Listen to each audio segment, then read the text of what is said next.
have tuned into the best. From Italian, one of our Italian brothers, and he's going to talk about his experience in the hospital. Sir, go to the doctor.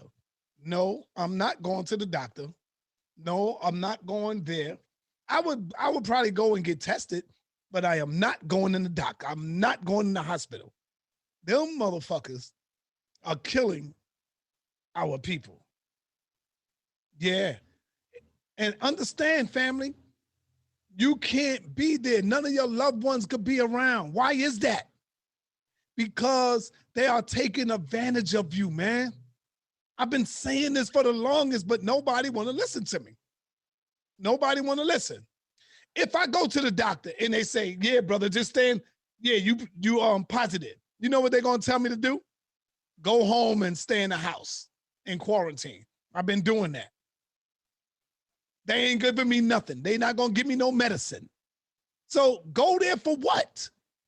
What am I going to go there for? They don't have nothing for you. Thank you, fruits and stuff like that. So what am I going to go there for? Did you know, and I didn't know this until the other day, like when you are on the respirator, when you are on that thing, don't you know that they have your hands and everything tied down, yo? How many of y'all know that? How many of y'all know that they tie you up when they put that machine down your throat and you can't use your hands to do nothing? How many of y'all know that? Come on, man. Talk black to me. So if you want to try to pull that thing out of your throat, you can't because your hands is tied down. They got you locked down. What about those people who have anxiety attacks?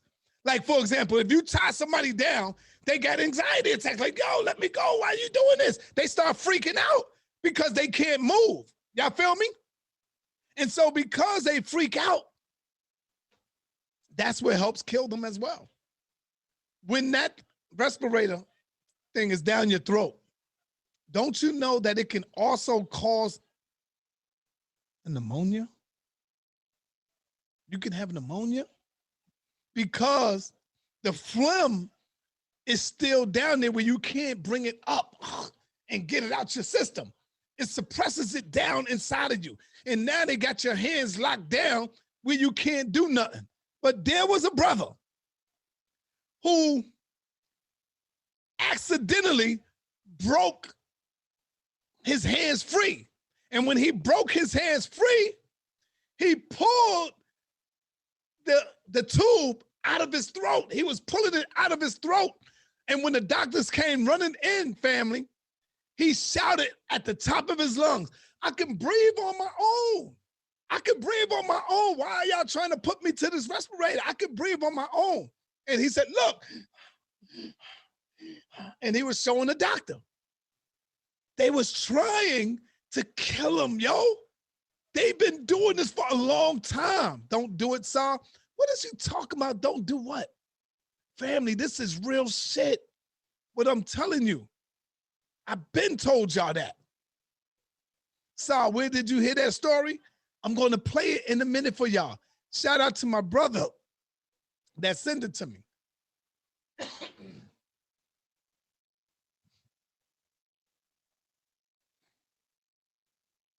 And he gonna tell you the exact things that I've been telling y'all all this time.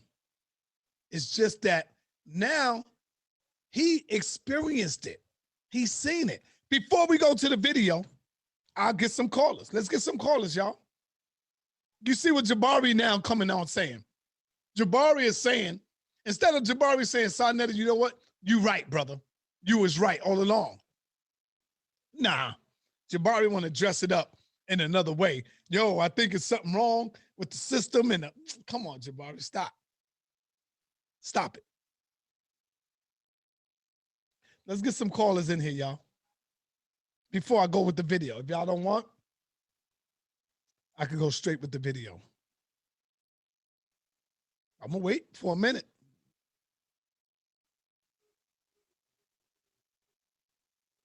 Negroes went as far as saying we're going to boycott Sarnetta and everything.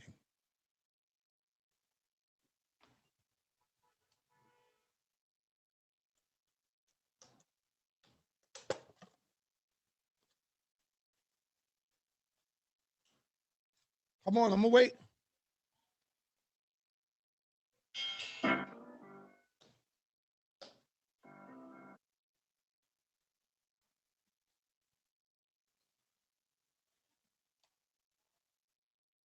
Peace and Black Power family.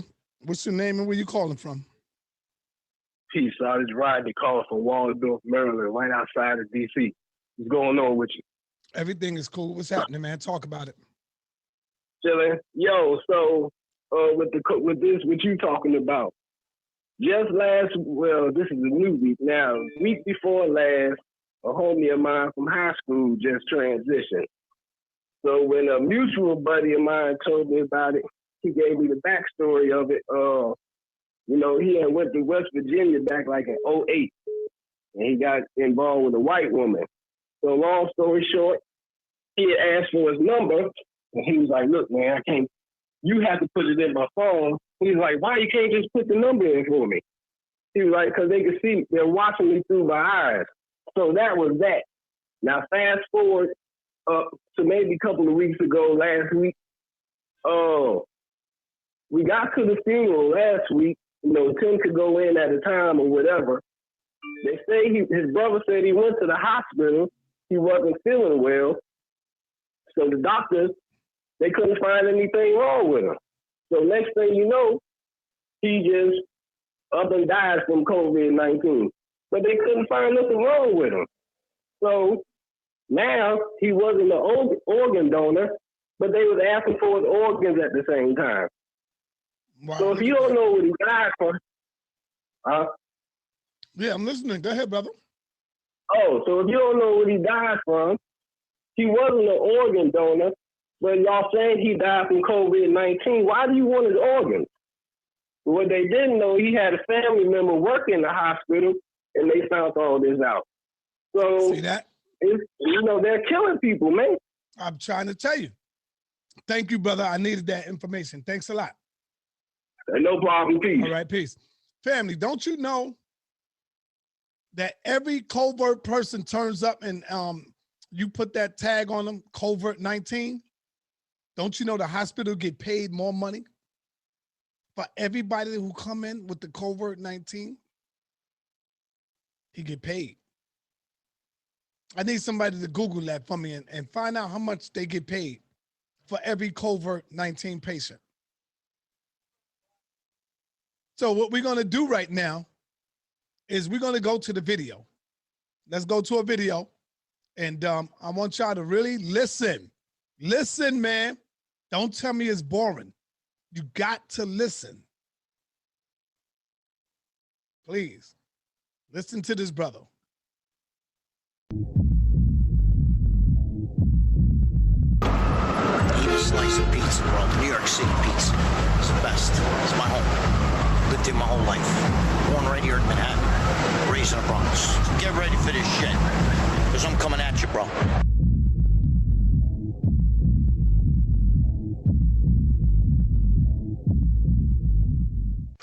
All right. What's going on, guys? I know.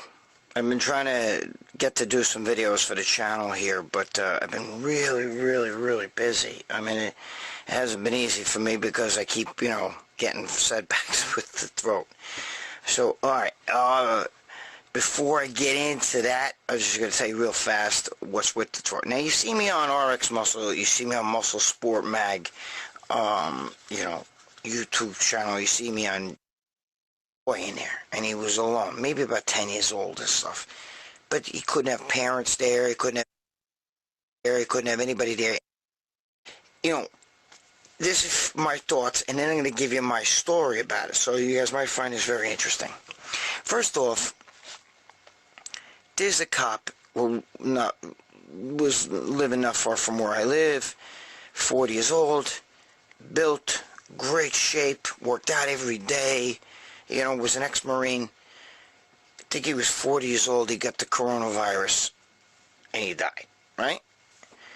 then at the same time, there's a 100-year-old woman who has the coronavirus, who had the coronavirus, and she's in a wheelchair and she's like sickly health, and she lived. Okay, so she lived, he died, and then you're not going to tell me that her immune system is stronger than his immune system. Okay, you're not going to tell me that. There's no way. So how does a 100-year-old woman survive the coronavirus when, you know, this built cop Marine guy doesn't? The same thing, you know, I just read a story on the internet where there was a girl who supposedly had the coronavirus, and she was, you know, couldn't breathe. They sent her to the hospital. She goes to the hospital. They put her on a ventilator, all right? And, you know, she's in there, and they said that, you know, she's alone because you can't have family, and that's part of the problem with everybody. If you have, when I was in the hospital, I seen a little boy in there, and he was alone, maybe about 10 years old and stuff. But he couldn't have parents there, he couldn't have anybody there, and you're at the mercy of the doctors and the nurses. And a lot of them suck. I'm just going to be honest with you. Doctors are like lawyers, man. You know, there ain't too many of them that are really that good. You know what I mean? They're full of shit, a lot of them. And, you know, a lot of nurses have no heart, okay, and don't give two shits. So all this whole frontline stuff, you know, I'm not going to get into that. There's a lot that are good too, so simmer down. You know, my wife's a nurse, whatever, simmer down. Just take it easy. I'm not saying all, but I'm saying there's a lot. Okay? Anyway, so this girl's in the hospital, and she's, you know, they were saying that the doctors wouldn't even go in the room because she had corona, right?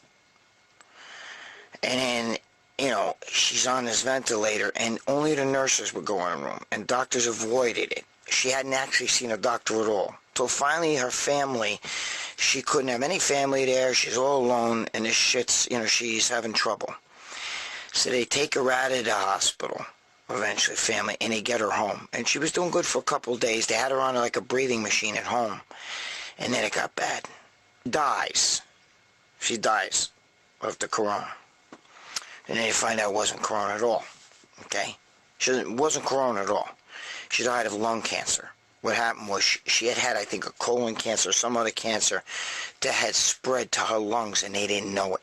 All right? I believe that I don't know the whole story. I believe that she did know that, you know, about the colon cancer. I think that was like, you know, they figured out, see, you had a colon cancer before, so that weakened your immune system. Now you have the covert because you couldn't breathe. Okay? But it wasn't that. She died of lung cancer, but they were treating her for corona. She had no corona at all. She did not have coronavirus. Okay, but they treated her like she had the coronavirus, and that was bad. Okay. Y'all see that? She went in there. They treated her. If you, like, for right now, my shoulder hurting. So if I go in there for my shoulder, they gonna want to fucking treat me for coronavirus. This is what I've been telling the Arm and Raw Squad. I've been telling Lord Abba. I've been telling all of these brothers this stuff, man. And they laughed at me and they said I'm a conspiracy theorist. I'm bugging. I'm scared. But this is what they doing. The woman had lung cancer and they treating her for coronavirus. This shit is crazy, yo. And they do this to everybody. When Tazariak went in last week for his wife, she was giving birth, asked Tazariak, I said, Tazariak, how much you want to bet that when she get in that hospital, they're going to treat her like she got coronavirus? And sure enough, Tazariak called me and he said, so, yo, sorry, you know what? You was right. The first thing they did to her was talked about her, the coronavirus and testing her and doing all this other stuff. And he said, you was right. Of course I'm right. I'm looking at this. Let's continue. Okay. So this is the kind of shit that I'm talking about, okay? This kind of stuff right now, you know? So, what, you know, and that's why I'm doing this video, because there's a lot of, like, confusion out there, and there's a lot of crazy shit going on. And, you know, the other thing that puzzles me about this virus is that supposedly it affects old people, right? It affects old people. And we know that the flu, affects old people too, but it also affects kids. Who are the most vulnerable people to germs and viruses and illnesses and sicknesses and bacteria? Kids, children, and old people, right? That's what they would say. The flu hits hard with young kids and old people. Well, how come this virus is supposed to be almost non-existent with kids, with children? The children are supposed to be very immune to this virus. How could that be? That old people are affected really hard from it, which makes sense, but that children supposedly aren't affected by this virus like adults are and like old people are. Children don't have the immune system that that adults have. So why is it that kids, even teenagers supposedly, young teenagers and young kids, don't seem to get this virus as much as older people do? Adults and then old people. How's that possible? Something's not right with that. Not that I want children to get it. I don't want children to get it. Of course not. I'm very children-oriented, you know what I mean? I love children. But something's not right. It's science, bro. It's science. It's think about that. 1 and 1 is just not adding up. I don't know. How? Listen, because he's going to tell you his story. He's telling you things from experience. He was in the hospital. The crazy shit is, everybody is, just listen, y'all. It's going to get crazy.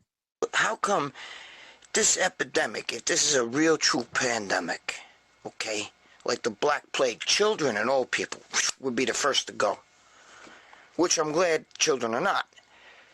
But again, think about that. Nobody talks about that, but it doesn't add up. Children need germs to build up their immune system because they're young. We all did. Okay, and not just children, but even young teens. They supposedly it doesn't affect them. It doesn't affect them like it affects old adults and older people. It just doesn't add up, man. It just doesn't add up. Something's wrong. Something's wrong. See that? He's starting to sound like me. I'm looking at him, and that's what I was saying. Yo, something don't add up. Something is wrong, yo. Something is going on. This is what I'm saying. So he's saying the exact same thing. The only thing is he got the living experience. Listen, let's continue. Again, we build immune systems by being exposed to germs. That's how we build our immune system. All the gloves, all the masks, and all that stuff not going anywhere is going to suppress your immune system. It's facts, man. It's just facts, you know? Science. But somehow or other, this disease, 100-year-old lady survives. She's in a wheelchair, decrepit, a young cop, built, worked out, Marine, doesn't make it. She survives. You're going to tell me her immune system is better than his. Shit is just not adding up to me. I'm just telling you. Somewhere along the lines, either the numbers are skewed, which I believe already the numbers are not realistic. I do believe the virus is real. Maybe they made it so that it doesn't attack young kids. I don't know how you could do that. But microbes, viruses, germs, bacteria, they don't discriminate.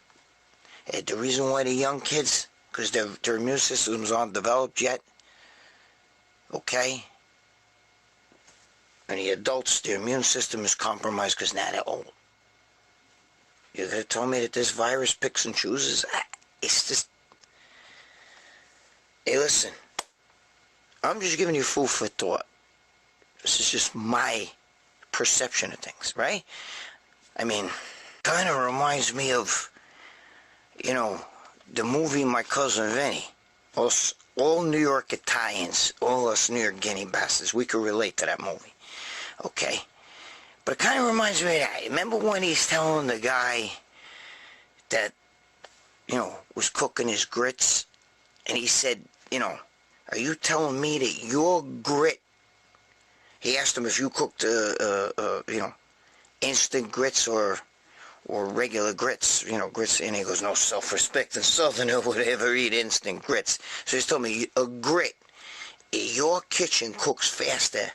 It defies the laws of science and physics and all this other shit. Your grit cooks faster in your kitchen than anywhere else in the world.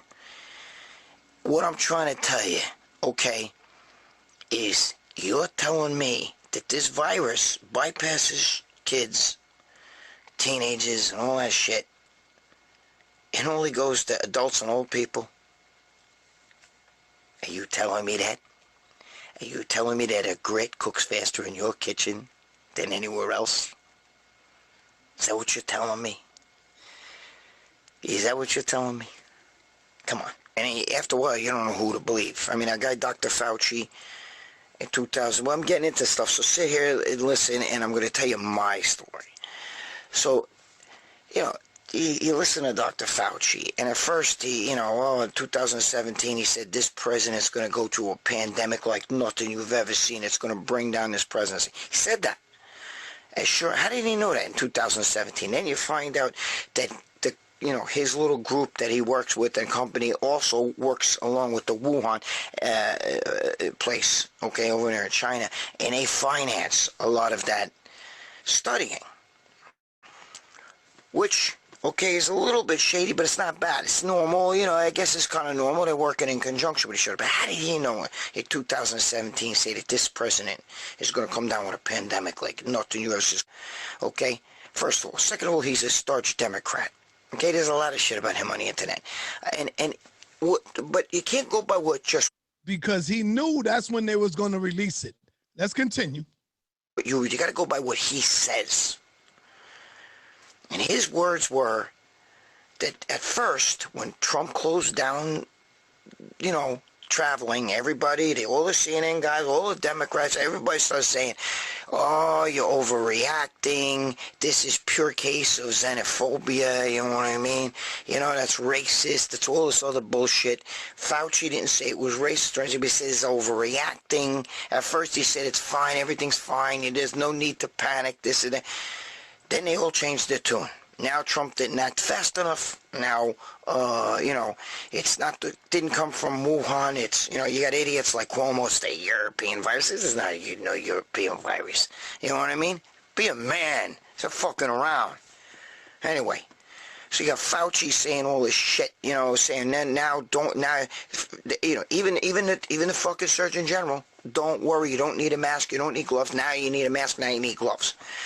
Fauci went from saying you're overreacting, this is not, this is like the flu, it's not that bad. And then he starts with his bullshit, we're never going to be able to shake hands again and everything. Listen to me. If the only way to beat germs and microbes and viruses is to be exposed to them so that you build up a natural immunity. That's how we evolved as a species. Okay, and that's how the people that have had the coronavirus, they've had it. That's how they've beaten it, because they've been in contact with the coronavirus, and then they beat it because their immune system. Give me, my throat. Give me a break. Your immune system develops antibodies and becomes able to fight the disease. So, there's a lot of people around my way. People say, Sarnetta, this guy's crazy. You need to go and look it up. See? Sometimes your monkey ass might be saved by the crazies, though. There's people around my way. If you see them, you'll say, oh, shit, yeah, that nigga crazy. Smart like a mother.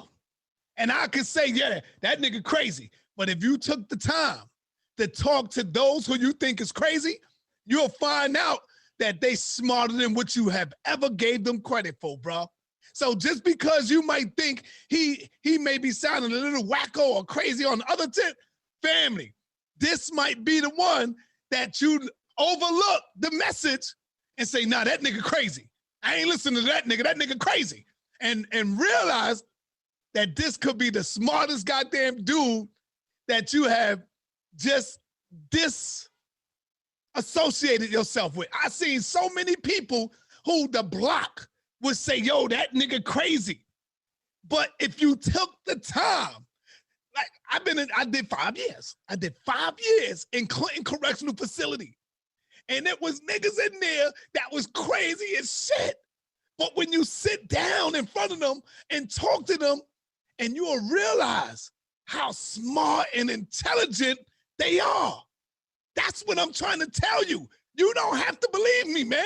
They wasn't always crazy. Something probably happened in their life that made them go fucking the other way. But they still remember the education that they had. They still remember graduating. They still remember going to college. And so don't just throw them off because you may feel in your mind that this nigga crazy. You missing the message, brother. That's all I want to say. Let's continue. Watch his story. Watch his story. You don't have contact with germs, all right? Then, you're going to make yourself to the point where, the common cold will fucking wreak havoc in you. It's like the people who live in the Amazon out there. If you were to go out in the Amazon and go visit one of them tribes, they would have to actually, test you and do all this other shit and make sure that you don't have even a little bit of a cold, or they won't let you in because a tiny little bit of the common cold could wipe out a whole Amazon tribe, could wipe out the whole tribe, kill them all, because they have no immune system, they haven't been exposed to that. Did you hear what he said? Y'all didn't hear it. Listen to what he's saying. You telling me he crazy? Get the hell out of here. This man is intelligent. He intelligent.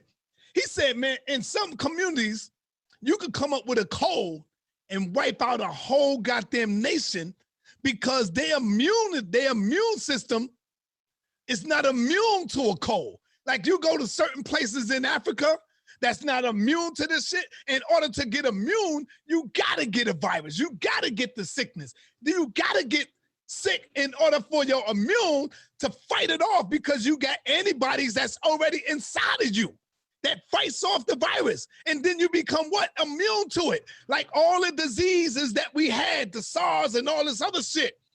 We became immune to the shit because we've been exposed to it. So we did what? We evolved. It's called evolve. We did what? Like the word that people don't like so much. What word do Unc always say? Help me out. Help me out. From the monkey. When they say you come from the monkey. No, evolution. Yeah, we evolved from some of the diseases. You begin to what? Get immune to the viruses. In order to get exposed to it, in order to live, you gotta get exposed to it. The worst thing that we could ever do is run and hide from it. Because you will never get exposed to it. You will never get immune to it. It would always kill you. Y'all don't hear me though, but y'all think, oh, that nigga saw nothing crazy as a motherfucker. That nigga trying to get y'all niggas killed. No, I'm not. They trying to get you killed. Let's go on. Let's continue. And y'all say he crazy? Listen to what he's saying. All right? Then, you're going to make yourself to the point where, the common cold will fucking wreak havoc in you. It's like the people who live in the Amazon out there. If you were to go out in the Amazon and go visit one of them tribes, they would have to actually, test you and do all this other shit and make sure that you don't have even a little bit of a cold, or they won't let you in because a tiny little bit of the common cold could wipe out a whole Amazon tribe, could wipe out the whole tribe, kill them all, because they have no immune system, they haven't been exposed to that. And that's how you beat these viruses. They keep saying it's going to come back and everything, but the SARS didn't come back. The N1, whatever the hell that one was, N1, whatever, I forget the number, that didn't come back. Okay, the swine flu didn't come back. All these things, they did not come back. Okay, they did not come back. So we don't know if really the corona is going to come back. We don't know. But the only way to really stop it is if you build your immunity to it. And the only way you're going to build your immunity to it is to stop being afraid of germs. And let your body's immune system, because that's how we survived. That's how every species has survived. Because you become immune to it. Gabish? That's how you do it. So I'm not crazy about all this mask stuff and all the fucking glove stuff. I do believe you got to be cautious. I'm not saying that the virus is a hoax. I'm not saying it's not real. It is real. And are people dying from it? I'm sure there's people that have died from it. But there's a lot of people who have died and are listed as dying from that. Okay? And it wasn't really that. And that's where I'm going to get into my story with me. Just like that girl that died that I was just telling you about. I have this. All right, now listen. He gonna get into his story in the girl that was dying. Listen. Same type of experience. I had that same experience. All right, that she had. And I'm going to get into that. I'll explain a little bit of that to you. But I'm just going to say, when I looked up that cop and see why he really died, you know, he died of heart complications. Now, could that have been from the coronavirus? Yeah, it could have been. But could have been that he just had a bad heart? Yeah, it could have been. We don't know. Because there's doctors coming out now saying that, you know, they're being told if anybody even has the virus or doesn't even have the virus, you know, because hospitals get paid more money. And family, watch them niggas in there that try to throw you off by telling you the guy is crazy.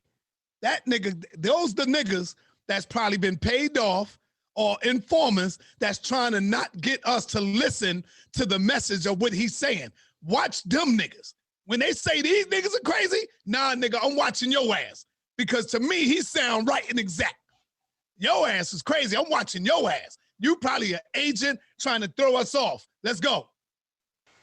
If somebody dies or has the corona, if you're treating corona patients, you get paid more money. All right? So we don't know. These numbers are skewed. Just like the numbers are skewed everywhere. Just like in China, they're skewed. Here, they're skewed.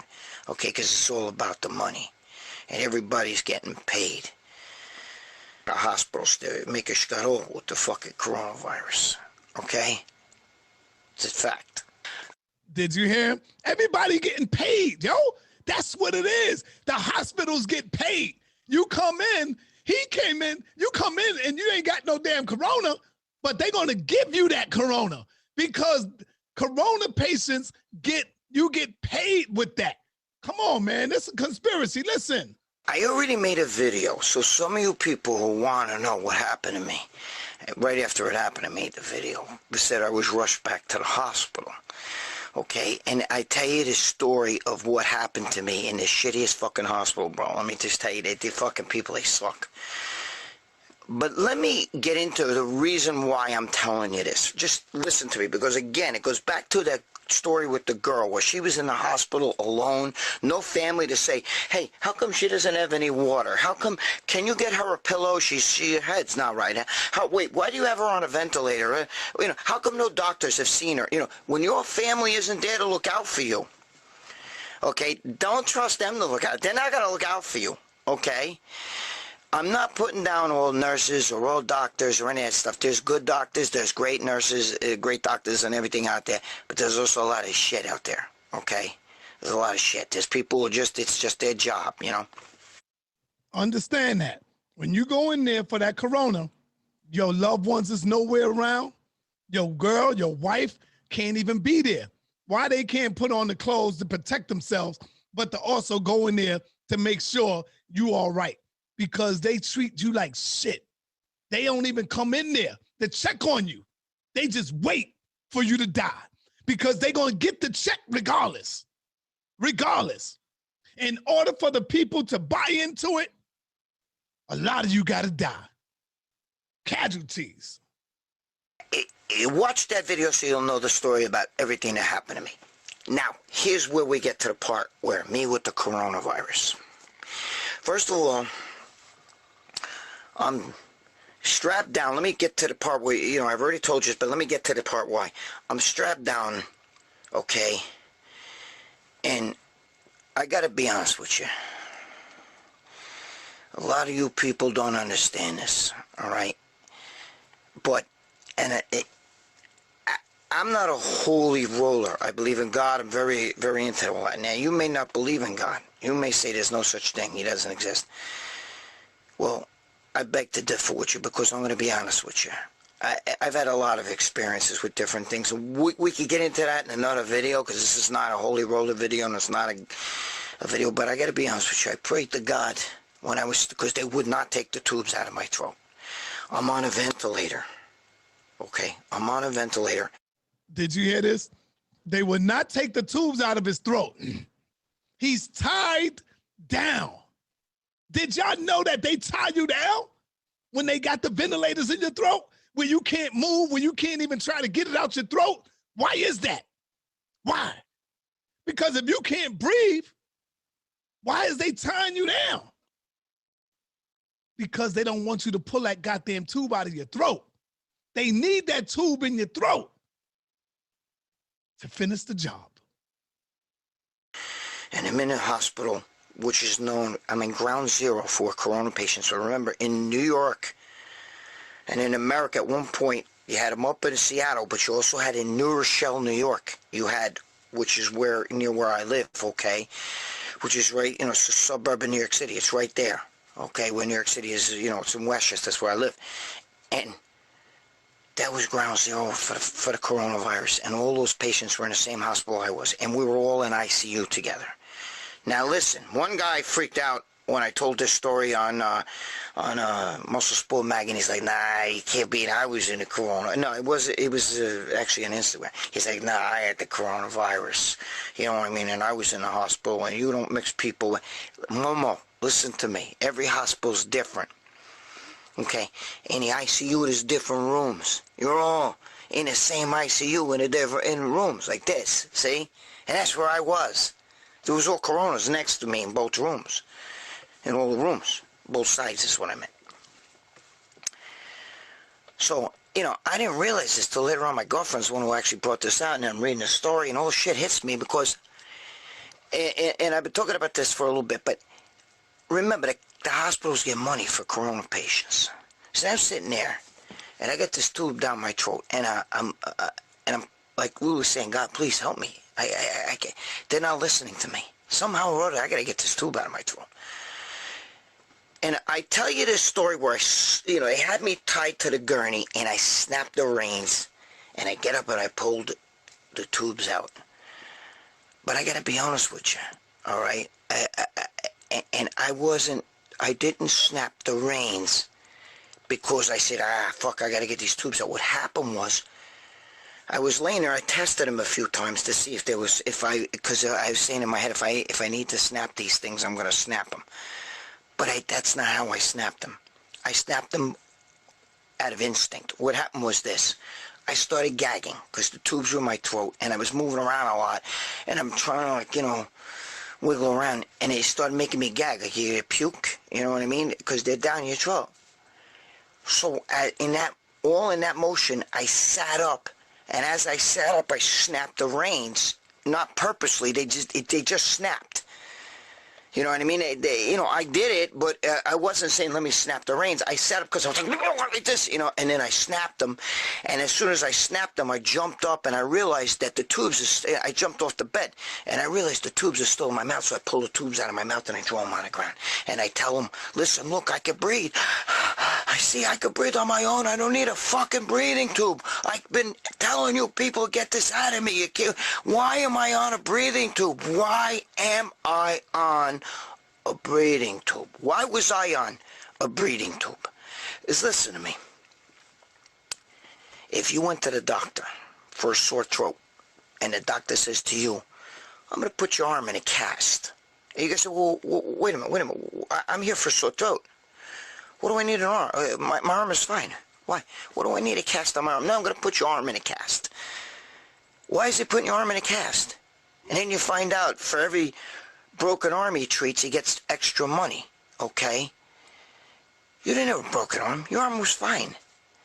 I could breathe on my own. A ventilator is for somebody who cannot breathe on their own. And you know what the worst part of a ventilator is? Google this. A ventilator can actually cause you to get pneumonia because you can't cough up phlegm, and it actually creates phlegm because there's something in your lung. It's a tube. You know what I mean? The tubes go down there, and it can actually make you create bacteria and mucus. You can't get it up and out. So it can actually give you pneumonia. That's one of the side effects of being on a ventilator for too long or just being on a ventilator is possible pneumonia. So they could be giving people this virus or pneumonia, and they die from that, from pneumonia, because of the ventilator. You might not need a ventilator. You just need your oxygen upped if you're having trouble. Whatever. That's what the girl needed. They took her off a ventilator. She was at home. She wasn't on a ventilator, but she had an oxygen machine. But it was too late. They didn't test her. Okay, they didn't notice. She had lung cancer. They were treating her like she had corona. They were treating me like I had corona. So now, I'm sitting there thinking, holy fuck, why am I on a ventilator, right? Because they're treating me like I have like I just said, they're treating me like I have the coronavirus, because they get more money for that. Okay, I called my girlfriend. I said, come get me out of this fucking hospital. The same thing with the girl. The doctors would not come into my room until I pulled the tubes out. That's the only time they came in my room. But they stood in the doorway. I would see them, and I would motion to them because I wanted them to come, and they would say to me like this, okay? Because I wanted them to come take the ventilator out. But I only had one nurse in my room, and she had all the friggin' stuff on and everything. And remember, in the other video I was telling you, I would tell her, I was motioning to please get the fucking thing out, my mouth in the words, And she would hum like Mrs. Clump. She looked like, you remember the movie Mrs. Clump, with what's his name there? She would hum like that, and it was driving me fucking crazy. And she looked like Mrs. Clump, So anyway, there's no reason for me to have a ventilator or be on a ventilator when I could breathe on my own. There's no reason for that. And the only thing I can think of later on, this shit hits me, is that they're trying to make it so that they can get more money and count. I'm not saying they want you to die. Even if they say they treat you and now you're okay, they treated a corona patient, they get money for that. Do you understand that? They get money for that. But if I didn't snap those rings, how do I know what would have happened to me? I had 5 PICC lines in me, 3 in this arm and 2 in this arm. And now no fluid. No fluid going to me, not even a bag of saline in me. 5 PICC lines, not even a bag of saline. It wasn't until after I snapped that and they took the tube out of my dick, okay? It wasn't until after that I sat there for a little bit before I called my girlfriend. I called my girlfriend, and then my sister called. And then, she was asking, do you have any fluids going in? And she called the fucking nurses, and they're like, yo, why does he have any fluids in him? How could you have 5 PICC lines? You got no fluid. He's in ICU with nothing in him? Just laying in ICU like that? You had him on a ventilator? Why was he on a ventilator? He could breathe. They couldn't answer it. They could not answer that. Okay? That's when I called my girlfriend. I'm like, look, you know what? Get me the fuck out of here. They tried to stop me. I told them, listen, I'll walk out of here naked. I don't give a shit. You cannot hold me against my will. Without family or somebody looking out for you, and you're just relying on a hospital to look out for you, it's bad. Okay? It's very bad. So that makes me wonder if all of these numbers that you hear of people that got corona or dying of corona or being treated for corona, it makes me wonder, because I can guarantee you if I look at my fucking shit, they won't even let me. My doctor's trying to get my fucking my report from that hospital, and they're not sending it. That's the truth. They not sending your report because they trying to cover their tracks. Come on, man. Somebody said in the chat room, what do you mean, calls? You made a call? Like, how you made a call? Dude, what's wrong with you? My wife speaks to her husband damn near every day. What is you talking about? How do you make a call? Because the nurses will tell you in a minute. Like, you get calls and you get video chats.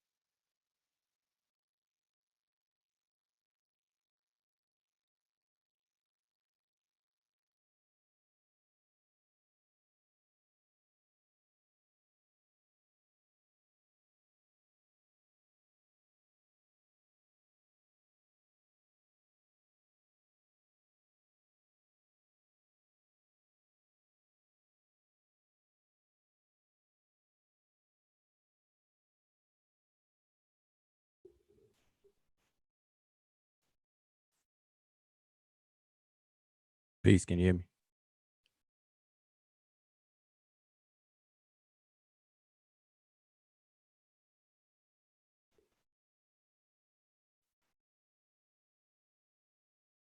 Mic check. Yeah, I'm on mute. Yeah, I'm on mute. Talk. All right, hold on. Let me fix this. Okay, let me fix this. All right. Okay, talk now. Yeah, peace. Can you hear me? Yeah, I can hear you clear. Yeah, I tuned in and saw a video playing, so it's just a continuation of the noise. What's today? Thursday. You know, Yeah. I've been dealing with these topics for very consistently, you know, with the work that I've been doing lately. It coincides with the outbreak, you know, the type of work I'm doing for a few companies, or, you know, affiliation of companies, you know, deal with nutrition and health and stuff like that. Right. MDs to naturopathic practitioners or doctors, official licensed ones out of Canada, you know, all the way up. Official license. Yeah, I mean, because you say naturopath and people kind of downplay it, but you know, it gets a bad rap because that's the umbrella term that people who deal with some off the cuff stuff, you know, they use that title too, so you know they get a bad rap. Right, right. But yeah, so that video of that guy, I've seen it. I mean, I didn't sit there and watch the whole thing, but it was already brought up in previous conversations. And man, you know, there's more. I've seen that one and others. Really? Yeah, okay. So I mean, like, really, I haven't been on live lately because I just felt like I'm good. I'm like, yo, all the information that you have said, I that you have shared with us, that I have shared, and many other people, many other doctors that you recommended, I recommended, all these different, articles that everybody's posting on the internet, and we still think what he's saying is sufficient. Like, this is just evidence. It's I don't know, man. Yeah, it's a losing battle. It's a losing battle depending on your expectations, because it's just everything is not for everybody. And you know, it gets frustrating if you think that everybody should get it and whatnot. But you know, once we realize that it's just not for everybody, everybody's not going to get it. And it could be any topic, any specific topic, everybody's just not going to get it, whatever it is. And so that kind of smooths out the frustration a bit, and you just roll with the people who do get it. Right, exactly. That's really all you could do. You know, you have this ratio, like maybe 80-20, like 80% of your circle, let that be people who get it, and 20%, you know, you can tolerate. So everybody have different levels of tolerance. So but you know, when I tuned in, you know, playing the video, so this is what's interesting, right? You had that video, how long is that video? I'm gonna say it. Let me check for. I'm not gonna guess. Let me check for you. It's over an hour, right? This is 4 hours, bro. Wow, 4 hours. Okay, so I don't have a timestamp. Somebody showed me a clip, or pointing me to a clip. So it wasn't the whole thing; it was just a clip, right? And they asked me my opinion. Now, check this out. This was completely off the topic of the the virus and stuff like that. But a clip of that video was used to ask me about something dealing with language. Okay. And I was like, man. So I didn't know it was recent till I saw the person in the video, with the glasses, the guy that's talking. I see he sounds Italian or whatever. And I was like, oh man, this is recent. So, but it's interesting. So if you have it, man, I wish I had a timestamp because it's a clip. So it starts at 0, but that's not the time in the Right. in the long version. But okay, so let me see, man. So let me what point you saying? Like maybe I know where it's at. Okay, well let me give you the let me set it up for a second. So this is the person asked me because I deal with language, right? And I'm trying to encourage people to learn.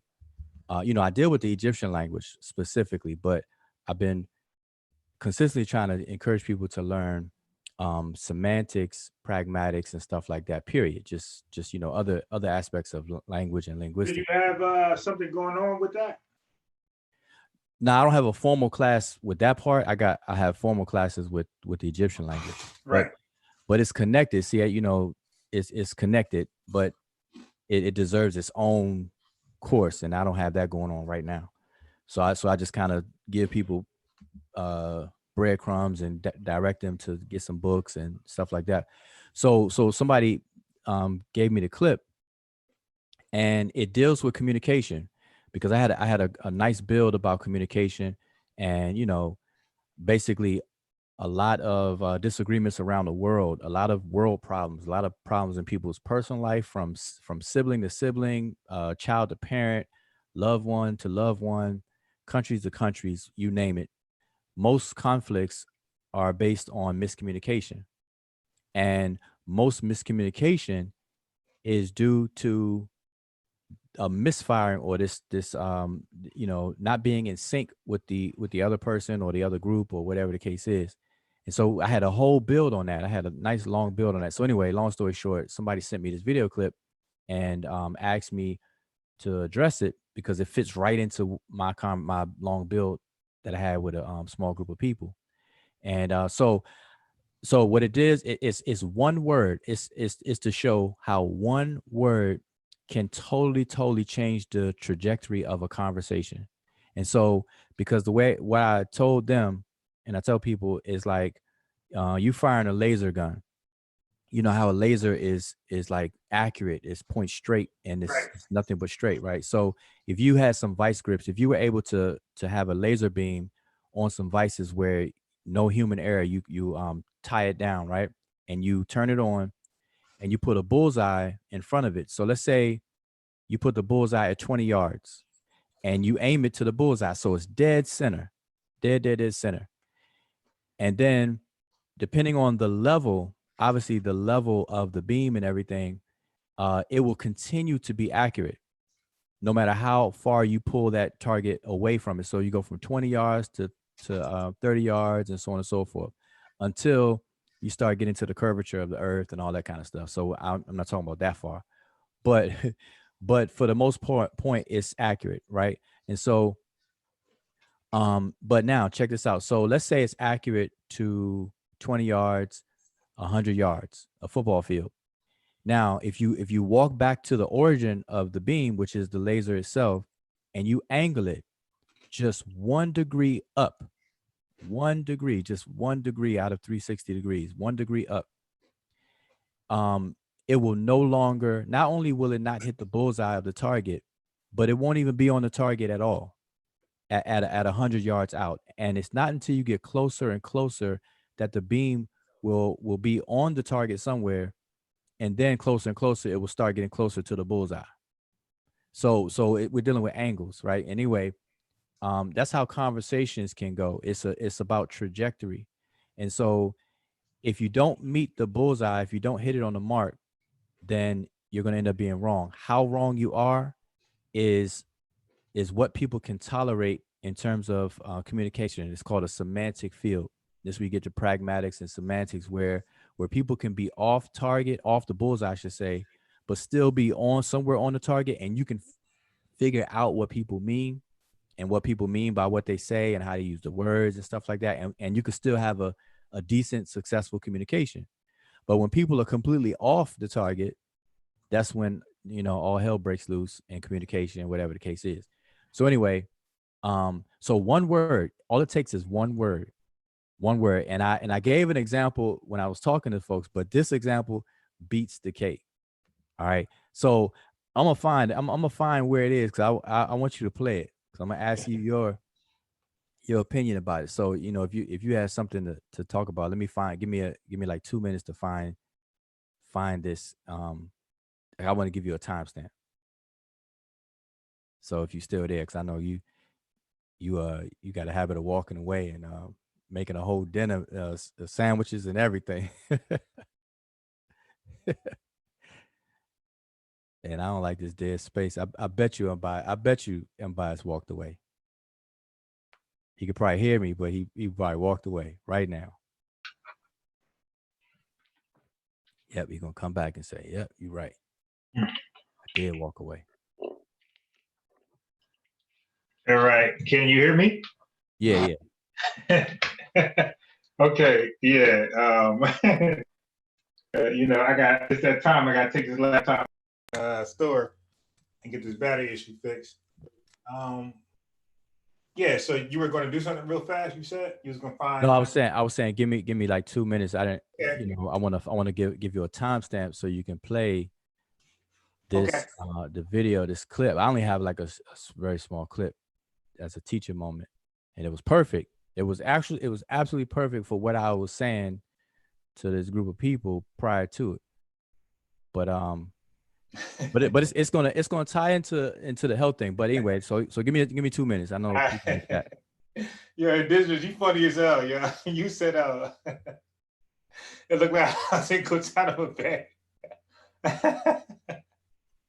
Yeah, that was funny as hell. Yeah, I'm just experimenting, man. You dig? Yo, y'all are funny as hell in the chat. I'm trying to tell you. Yo, y'all are funny as hell, yo. Look, I don't want to laugh. I'm trying to get sleepy so I can go to bed early. You know, don't get me laughing and stuff. All right. But anyway, but seriously though, like, we're not going to disagree on everything. Okay, even though we disagree with the overall conclusion, leading up to that conclusion, we are not going to disagree on every point. We're going to agree on some things.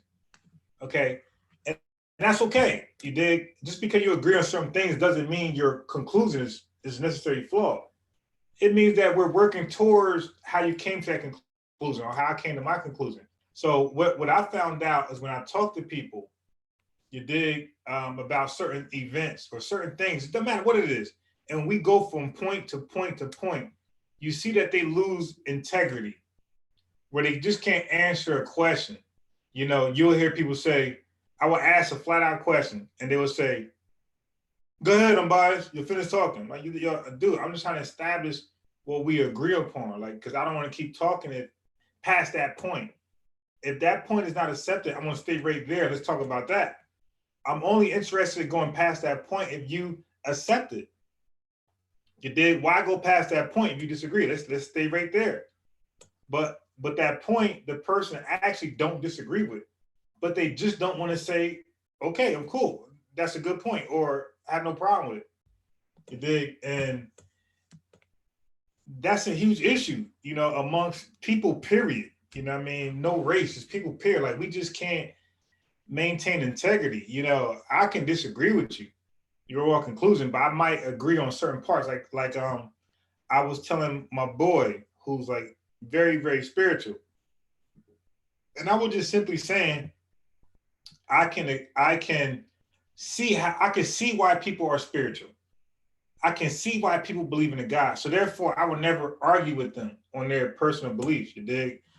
It's a little off topic, but I just want to, you know, go into integrity. So I don't believe in that stuff. You dig? But I can see why people do, because there are some things that happen that's kind of like hard to explain. You dig? And I understand if they just don't want to take it's a coincidence. I get it. So if you don't want to just take that and you think there's something else, you know, some type of intervention, I'm not going to argue with you, because I know at this point right here, you can't explain, and it does seem like a phenomenon. You dig? So I'm like, I don't think people who are spiritual are crazy, like most people who are non-spiritual. I believe y'all at some degree are logical. You dig? I'm just gonna go with this over here though as the explanation. So So I'm saying that spiritual people, religious people have some they're not crazy. In other words, so I'm conceding to that point. Like they're not crazy to believe these things. So now when I go to explain something to where I'm coming from, old boy, old girl, they can't, or they're unwilling to concede to that. So I'm like, see, like you're insecure because what I'm saying is like flat out what it is. Like there's no argument, there's no disagreement. It's just what it is. But you have people holding back because they're afraid of they believe they're giving up ground from their position. It's like, no, I don't believe in this religious stuff, the spiritual stuff, but I can see why people do. And I don't believe by seeing why they can believe this stuff, I'm giving up ground. I just feel like you dig, it's okay. It's kind of logical to go that route. I don't think it's illogical to be religious or spiritual. I believe that's an option, you dig? But Okay, so okay, go ahead. I'm sorry, I didn't want to cut you. I found that I believe I found it. So whenever you're ready. Yes, sir. Okay, so you have the video, right? If you go to about 5 minutes and 50 seconds. All right, 1 second. Wait, so I'm going back to the beginning. Yeah, 5 minutes and 50 seconds into the video. You got the whole video, so it's about 5 minutes and 50 seconds. All right. Towards the beginning. Yeah, I'm right there. And I don't know if you could play with you can hear it or you're gonna show it at the same time, whatever. You have to show it. You actually have to show it for it to make sense. Okay, I'm right here. Oh shit. Yeah, I'm right here. So let me show it. Now, mind you, so let me just say this again. This is a teaching moment about communication, but it happens to be an issue, kind of dealing with the virus, conspiracies and all this other kind of stuff as well. That's like a side thing for what I spoke on it for yesterday. You know what I'm saying? Last night. All right, so you could play Shout it out from to there. my little brother Morpheus in the building. You can hear it? Yeah.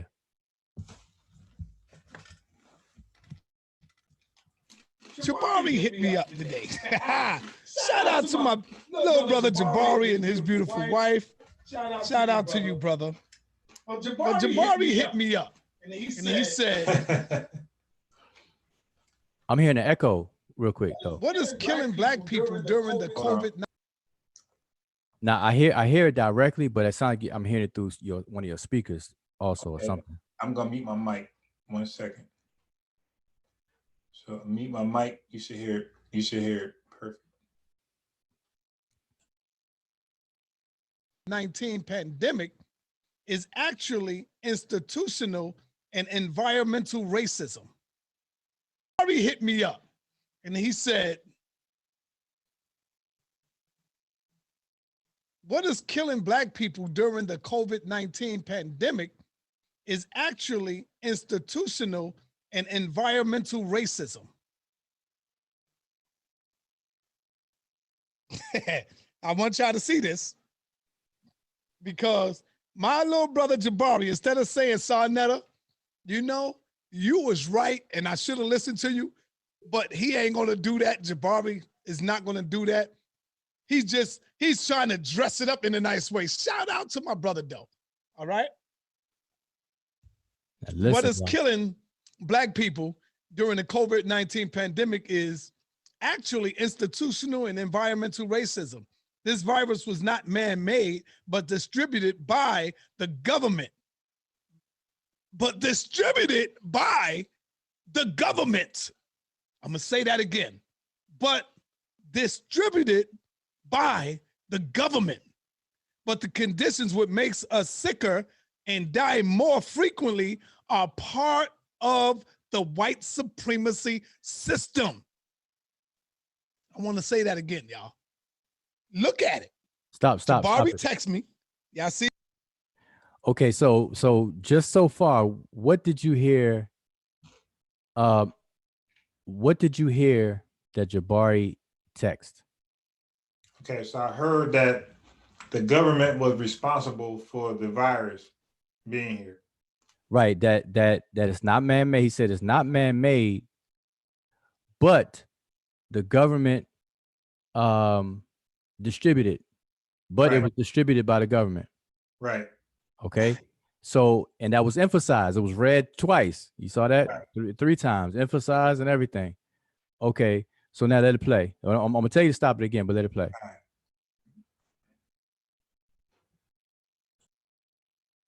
See his name. Y'all see brother Jabari Osaze. Oh, I've got his address and all that up there. It's all right, but everybody know. But look at Jabari. All right, stop. Look at what Jabari writes me. Stop. Stop it. Yeah, stop. Okay. So now you can see it enough to read it. So read that. Okay, it says what is killing Black people during the COVID-19 pandemic is actually institutional and environmental racism. The virus was not man-made or distributed by the government, but the conditions which makes us sicker and die more frequently are a part of the white supremacist system. Okay, you can stop. Oh, go ahead. Why are we up in arms about that instead of peddling an anti-scientific theories? I'd like to do a lecture on this topic on your platform this week. Right. So what Sinetta concluded was a little different than what Jabari typed. Well, he was reading it though. Right. So it's not a matter of concluding. So this is the difference. What we can read, it says what is killing Black people during the COVID-19 pandemic is actually institutional and environmental racism. The virus was not man-made or distributed by the government. So it's not man-made, nor was it distributed by the government. It says it was not man-made or distributed by the government, Right. but the conditions which makes us sicker and die more frequently are part of the white supremacist system. So the one word that made the big difference is the word "or" was changed to "but." Right. He said the virus was not man-made, but distributed by the government. So now rewind it back a little bit, right? And just listen to how that unfolds. Now that you read it for yourself. And this is a perfect example. Now, this is a language thing that I spoke to as an example, but this goes for everything. I mean, this happens all the time in a lot of conversations. This is why people argue. This is why people have disagreements and the whole thing. Simple stuff like this. But go ahead. So now play that. Shout out to my little brother Morpheus in the building.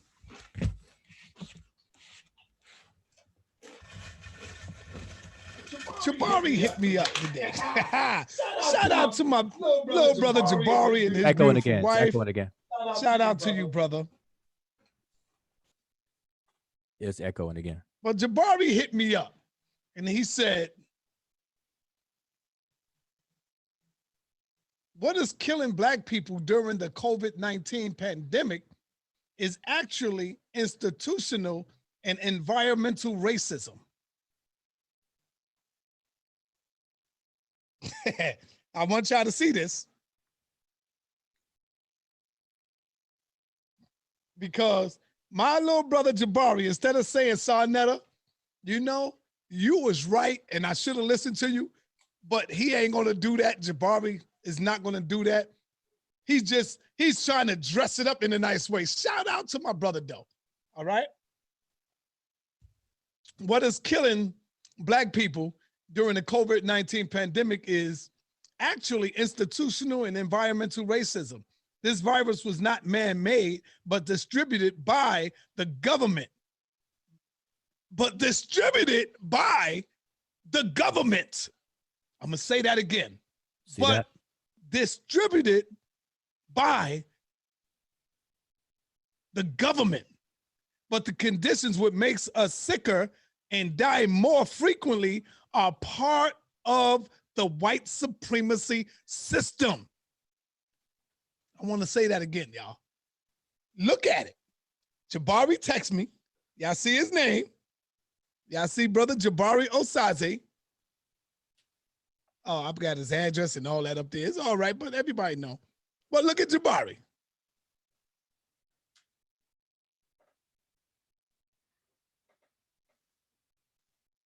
Look at what Jabari writes.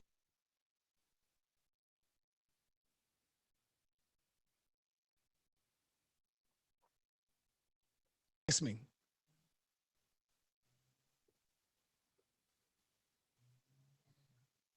So I say to y'all, really, Jabari? So I've never been saying this from the beginning. From the beginning. But he dresses it up in a way, instead of Jabari, instead of you coming out saying, you know what, brother Sarnetta, you are right. Because we are now like damn near 100 days into the corona. All right, you could 90 going on past. Okay. So the issue here is, I mean, it's a couple of things, but like I said, I spoke to the issue of just basic communication. This is a very good example of how a misfire in communication can throw an entire conversation off its trajectory, and it will end up in two people thinking they agree when they really don't, or getting into an argument when they really do agree. You know, it happens both ways, and I've seen it. I witness it all the time. I could say, I've sat and watched two people argue, and those same two people will be saying the same thing.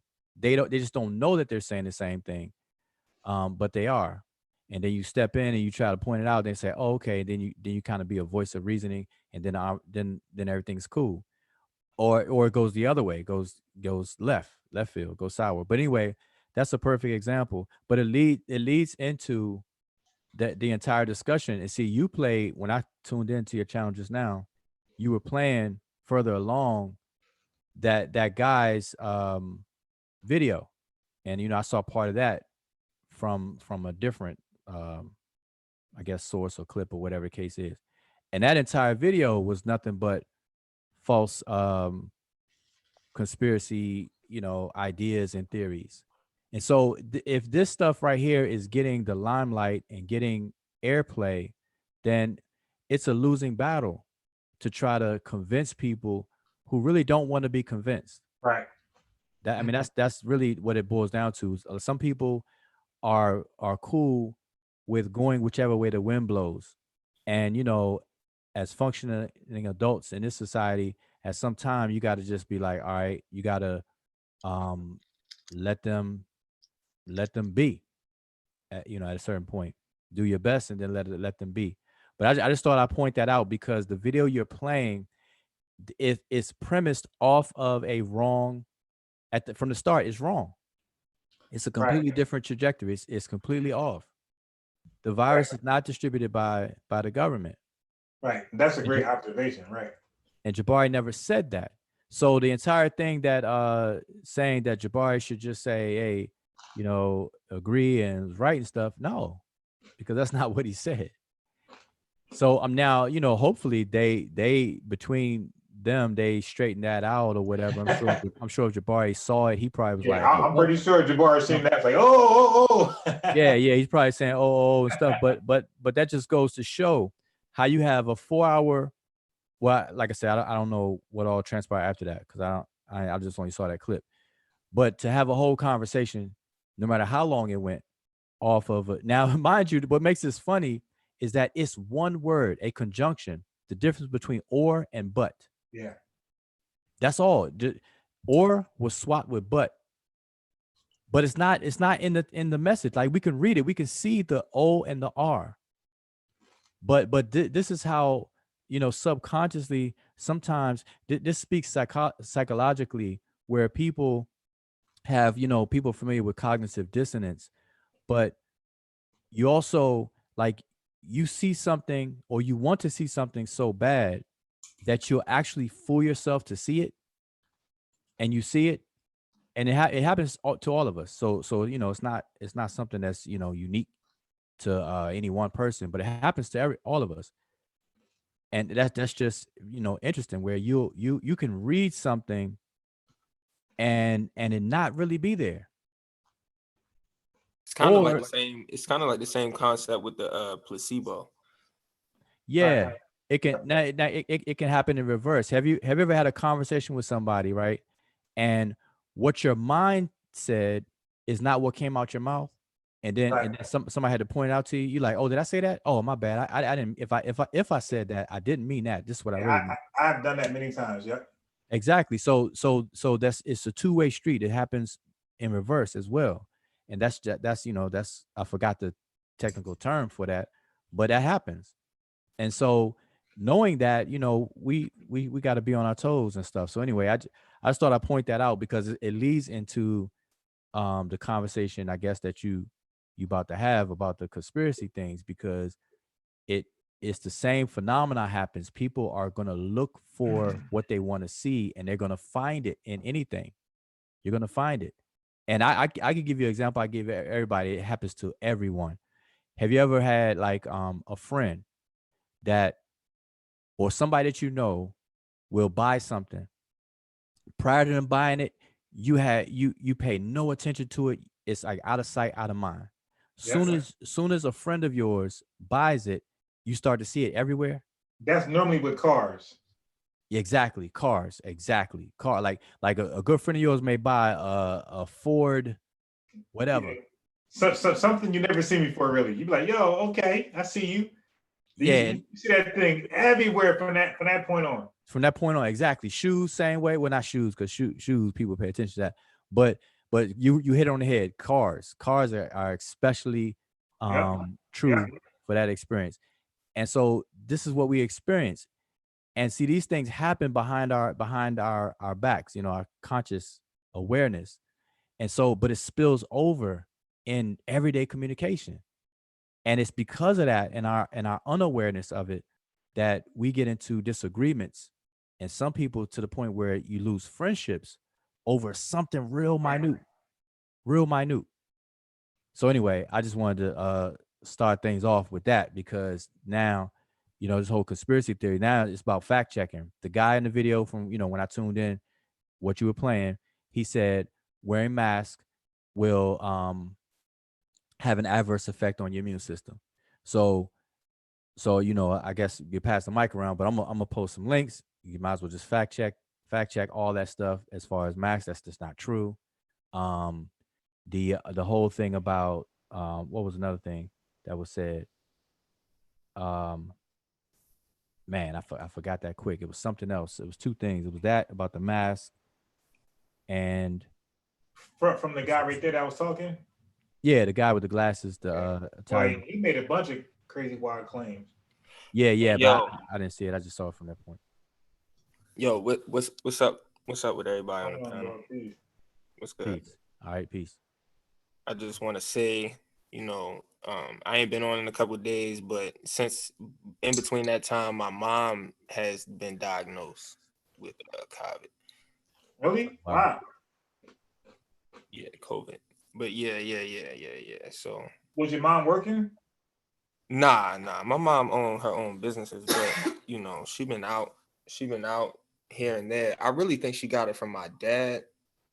You know what I mean? I went over there a couple of weeks ago and I walked in there, I heard he was sitting on the couch. And he threw out this super, super dry cough. And I was like, are you all right? And he was like, yeah, I'm all right. And I'm like, uh-huh. Like, you know what I mean? I'm just like, Yeah. right. But literally, like the next day, my mom called me like saying she had a fever. And she called her doctor and whatnot, and they scheduled an appointment, and the appointment was for last Saturday. So it took about I think she got the results back on Tuesday. So it took about 3 days to get the results back. And man, like, you know what I mean? Like I'm just playing it by ear at this point. You know what I mean? Because, talking to her, it seemed like it's hard for her to talk and all this other stuff. They So said I'm that. just kind of Yeah. playing Yes. it by ear. So most likely, yeah. It's yep. They said when you're diagnosed with it, it's hard to talk because you're coughing a lot. Well, listen, I hope that she has a speedy recovery and that it takes its course and she and she gets through it without having severe symptoms and stuff like that. because I've known the people to get through it. Yeah, My and sister, your mother's in the medical field, right? yeah, she owns 2 assistant living. She was a RN before and all that good stuff. Okay, yeah, my sister is in urgent care, and so she is on the front line dealing with that, and she don't play. She wears not one, and sometimes not two, but three masks. She has the N90, she has the N95 underneath the surgical mask, and Bro, you know what's crazy, man? Like, Is that you, Zen, coughing? nah, that was my homegirl. But yeah, Okay. nah. You know what's crazy though? Like, as soon as all of this stuff popped off, my mom, she had a whole kit in her car, bro. I'm talking about mask, Lysol wipes, hand sanitizer. Like, she's that type of person. Like, Yeah. you know what I mean? But at the same time, like, she's kind of like one of those preppers. You know what I mean? Like, she's like a prepper. Once she hear that stuff is being bought out or whatever, she's trying to look for that stuff. She's trying to stockpile that stuff. So I believe just her trying to go to these stores, twice a week, let me say, kind of made her more susceptible. And as well, my father, he owns his own business as well, but they never stopped working. He's kind of in the remodeling home construction business, and who knows who he crossed paths with too. You see what I'm saying? And he's not as vigilant as she is. So, Right. and that's another thing. People, like, when these numbers come up, I hear all the time people are complaining about the numbers being skewed. But the people that say stuff like that, if you start asking them about exponents and exponential math, they really don't understand that. So saying the numbers are skewed really has very, very little value, very little meaning, because the way the numbers are used and what they're used for is not what people think it is. And so that's the assumption. And then everybody's complaining like, oh, the numbers are skewed and this and that. They want to deal with the numbers, whether it's hard numbers or soft numbers or modeled numbers and this, that, and whatnot. They don't understand how exponents work, how things can grow exponentially, how, 1 to 3 rate, 1 to 3. And then out of those three, each one of those three, and so on and so forth. And how fast the rate of speed that can spread in terms of a virus. And so it's all it takes is a certain amount of viral particles, enough to penetrate, get inside, your mouth, your nose, your eyes, your mucosal membranes or whatever, and latch on. And that's a wrap. yeah, the We can't viral see it. load, whatever. Yeah, exactly. And so that's all it takes. We can't see it. We don't know who has it, because people are, the symptoms show up slowly, and then some people are just outright asymptomatic and they just become carriers. And so it's a gamble. And when you're dealing with numbers like that, it's, it makes matters worse.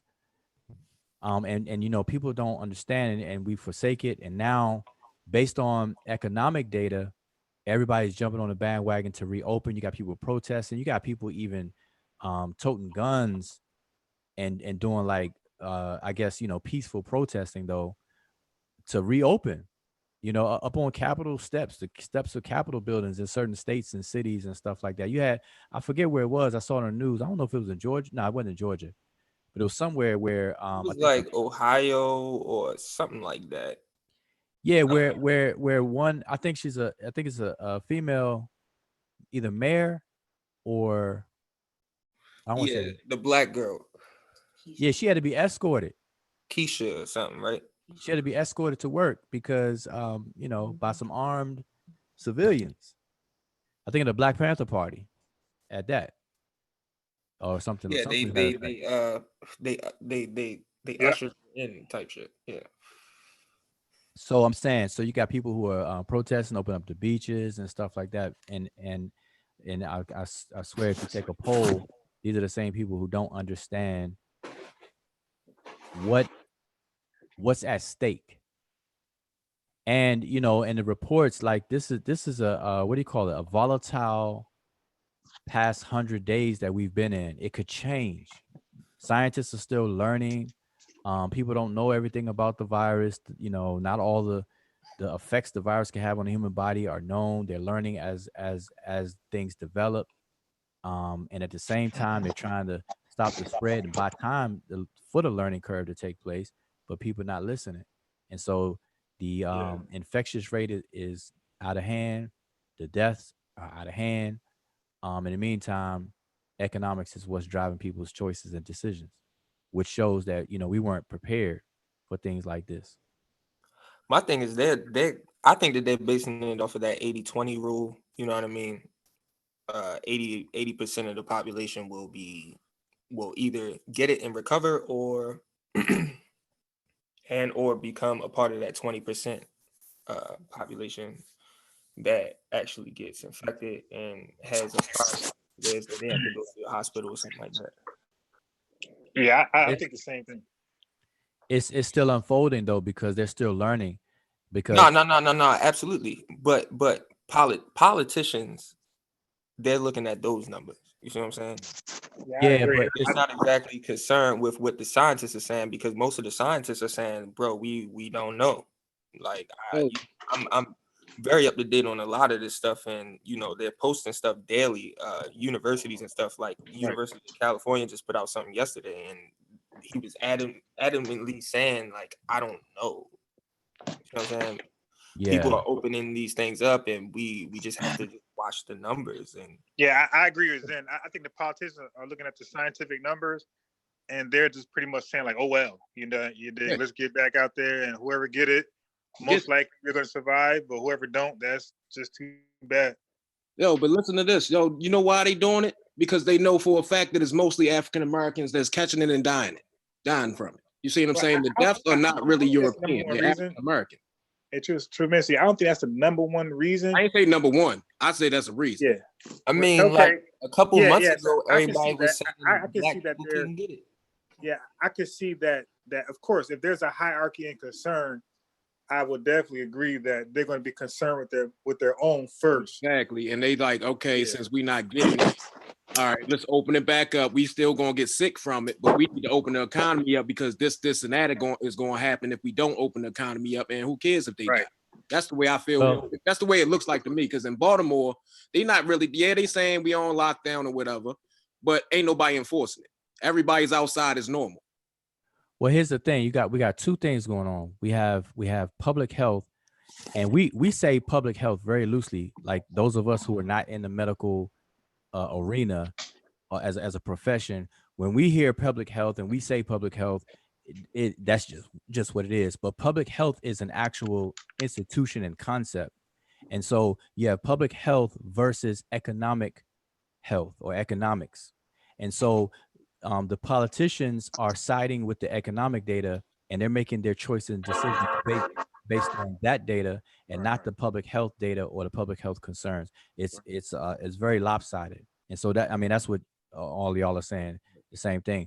But we can look at it in those two distinct areas: public health versus economic data. Public health data and economic data. They're going by the economic data. And the thing is that because these states, the entire country has the highest unemployment rate, I think, ever. Ever, yeah. It is ever. And so, and then certain states is more than other states. So I know for a fact, Georgia and Florida, for example, they've reached their threshold, Georgia specifically. And those kinds of numbers will affect the governor's decisions. And so I know Governor Georgia opened back up 1 week earlier than he said he officially would, because the unemployment numbers went over the threshold. And a state can actually go bankrupt. And so without federal assistance stuff, you can have a budget, and your budget is toast if things don't get back running. So these are hard decisions. Yeah, it's a tough call These folks have to make. Yeah, and you can't please everybody doing stuff like this. Like, you got to make a decision that's either here or there. And some people gonna agree, and some people not. It's like it's lose no matter what they choose. Yeah, it's a lose situation. Yeah, my Now, thing is they should have acted quicker, yo. And I you said, got to they think shut about most everything down states. when it first happened. States are sovereign in a way. You see what I'm saying? So like for them to deplete all of their funds is not really a good thing. Yeah, who? No, I was gonna say somebody just said hit it on the head that that was true. True Ministries that if the entire country made a move in unison in sync by all shutting down at the same time for the same duration, we would be a far better off. But that's hindsight talk. That's we can easily say that after the fact in hindsight. You know, but Yeah. that goes to not being fully prepared. Nah, And but that's the thing, yo. Did y'all see the 69-page report about the plan they had? It was called the playbook. They actually had a whole plan that Trump just threw to the side like it was nothing. yeah, that's what I was going to say. I was going to say that when Trump came in office and developed his administration, his administrative body, he did away with funding and a lot of things, just like they do with NASA, the space program, NASA space programs. They defunded, they cut off the funds for those things, and now that's why we don't have no space shuttle, no space explorations for real like that. And so because we see it as useless for a particular time frame, and so Trump came into office thinking that to throw all this money towards prevention when there's no threat right now, he saw that as a waste. But that means that he and people like him and think like him, they don't understand what's necessary for prevention and preparedness. And you do have to invest in your prevention and preparedness, and people don't see that. And so that's what took place.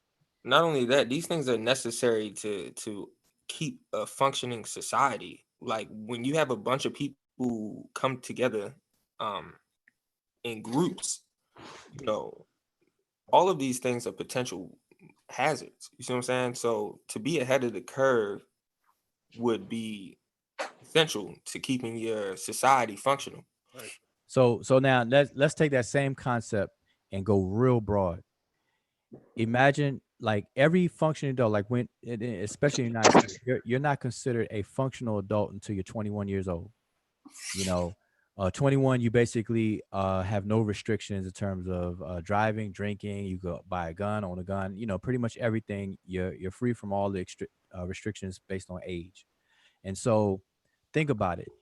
So, not until you're 21 can you actively engage in global economics and contribute to society and stuff like that. So imagine if we had that same mentality and say, okay, let's not invest in the children's education because the children are not old enough yet to actively affect things. You see what I'm saying? So on one hand, they will throw money towards preparation and preparedness, but on the other hand, they don't. And so that mentality, the reason why I bring this up is because that same mentality is spilling over in those areas, in the area of education. That's why teachers are not paid as much as they should be. Teachers should be paid way more than they're being paid. The whole educational system and things like that should be much more better funded than it is right now. But it's that same mentality of out of sight, out of mind. It's not here right Well, now. Therefore, goes, you don't have to worry about it. It goes back to greed, bro. That's all it is, because you can make more money off of training people to be quote unquote workers than you can to train people to be successful. Because I mean, I'm not saying that that's you have to be a business owner, but I'm just saying you can have a business.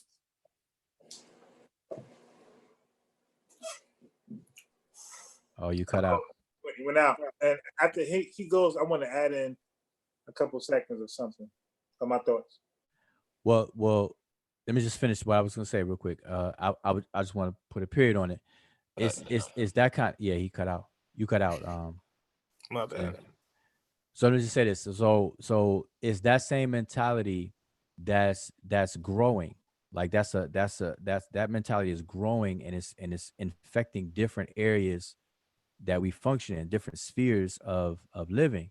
So if we can think about it, Trump pulled the United States out of, I forget the name of the organization, but it's a global organization that deals with global warming and the quality of the earth and all that kind of stuff. I think it's the headquarters over there in France or somewhere. Yeah, and 1,500 and more scientists resigned after he did it as well. Yeah, so you know what I'm talking about. So Trump withdrew the United States participation in that. He wanted to bring back coal mining when he first came into office, which is Right. crazy. And then he discontinued the funding or pulled back a lot of funding dealing with the CDC and stuff when he first came into office. And then prior to him, presidents before him, withdrew money from NASA, and that's when Neil deGrasse Tyson and all those folks stepped it up.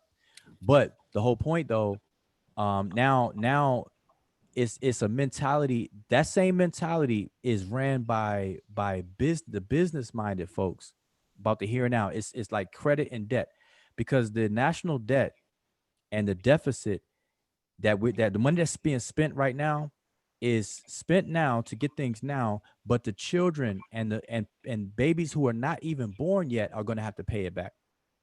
And so the people who are living now, they don't care. They have the mentality of, okay, woe is me. It's not me. That's what I was trying to say. Get that? I don't Yeah, know. exactly. I don't know if y'all heard me get that far, but that's what I was trying to say. Because it's kind of more beneficial to invest your money, quote unquote, or your resources, should I say, at that point, into. Every time you try to get it out, you fade out.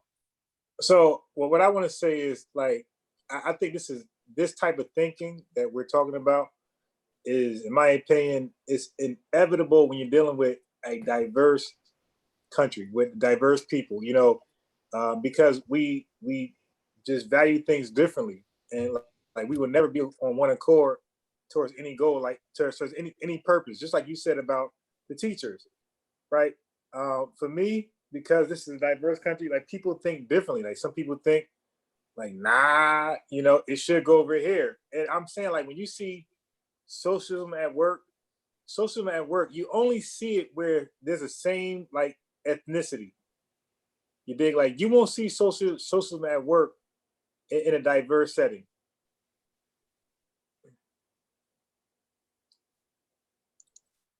So in other words, we're gonna have this ball of confusion, forever in this country. As long as this is a diverse country, we're gonna be. This isn't gonna stop, in my opinion.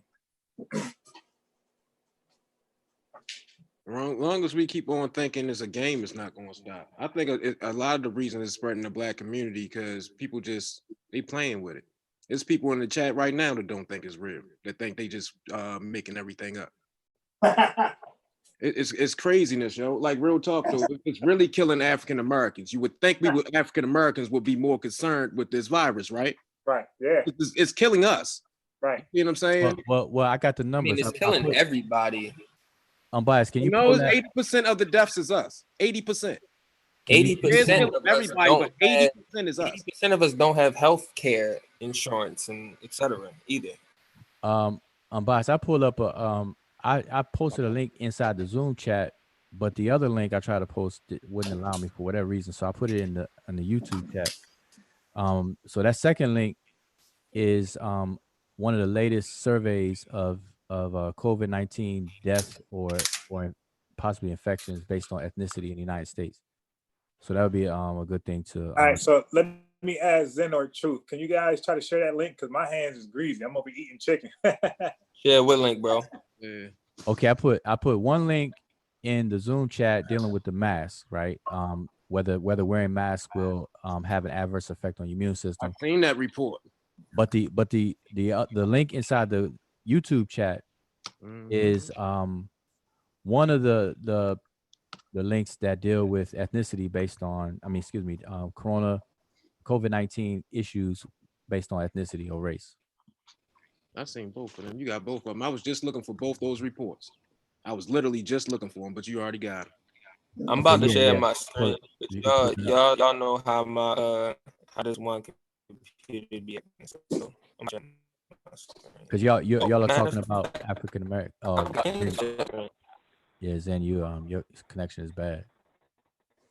Yeah, you. Yeah, you definitely. Yeah, Screen 'cause they share, just bro. did the study on it. It was they did it. I read it off the Lancet. It was in the Lancet. They did a study on who was the most likely if to catch it, who was going to die, and it was males over 40, and black people, and people that are obese are the most likely to die from it. Black people are definitely high on that list.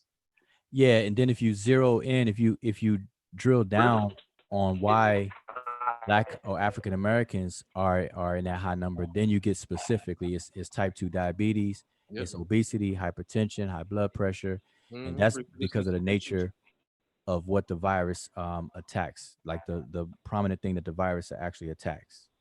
You know, the ACE2 receptor is responsible for the oxygen in the blood and the blood flow. And so if you have those kind of issues, it's not looking good. All right. But just because your risk is higher isn't like ticket saying that you are about to get it. You see what I'm saying? See, that's another misconception. See, catching it and then suffering really really badly from it are two different things. And I know nobody here makes that mistake, but I've heard conversations where people talk about both of those two distinct things as if they're the same. They're saying, you know, like the most healthiest person can catch COVID, can catch the coronavirus. Right. Like you could be like 1000% perfect health and you can catch the virus because your body is not going to you know, you don't have this imaginary force shield around your body. If it enters into your body, then you're infected.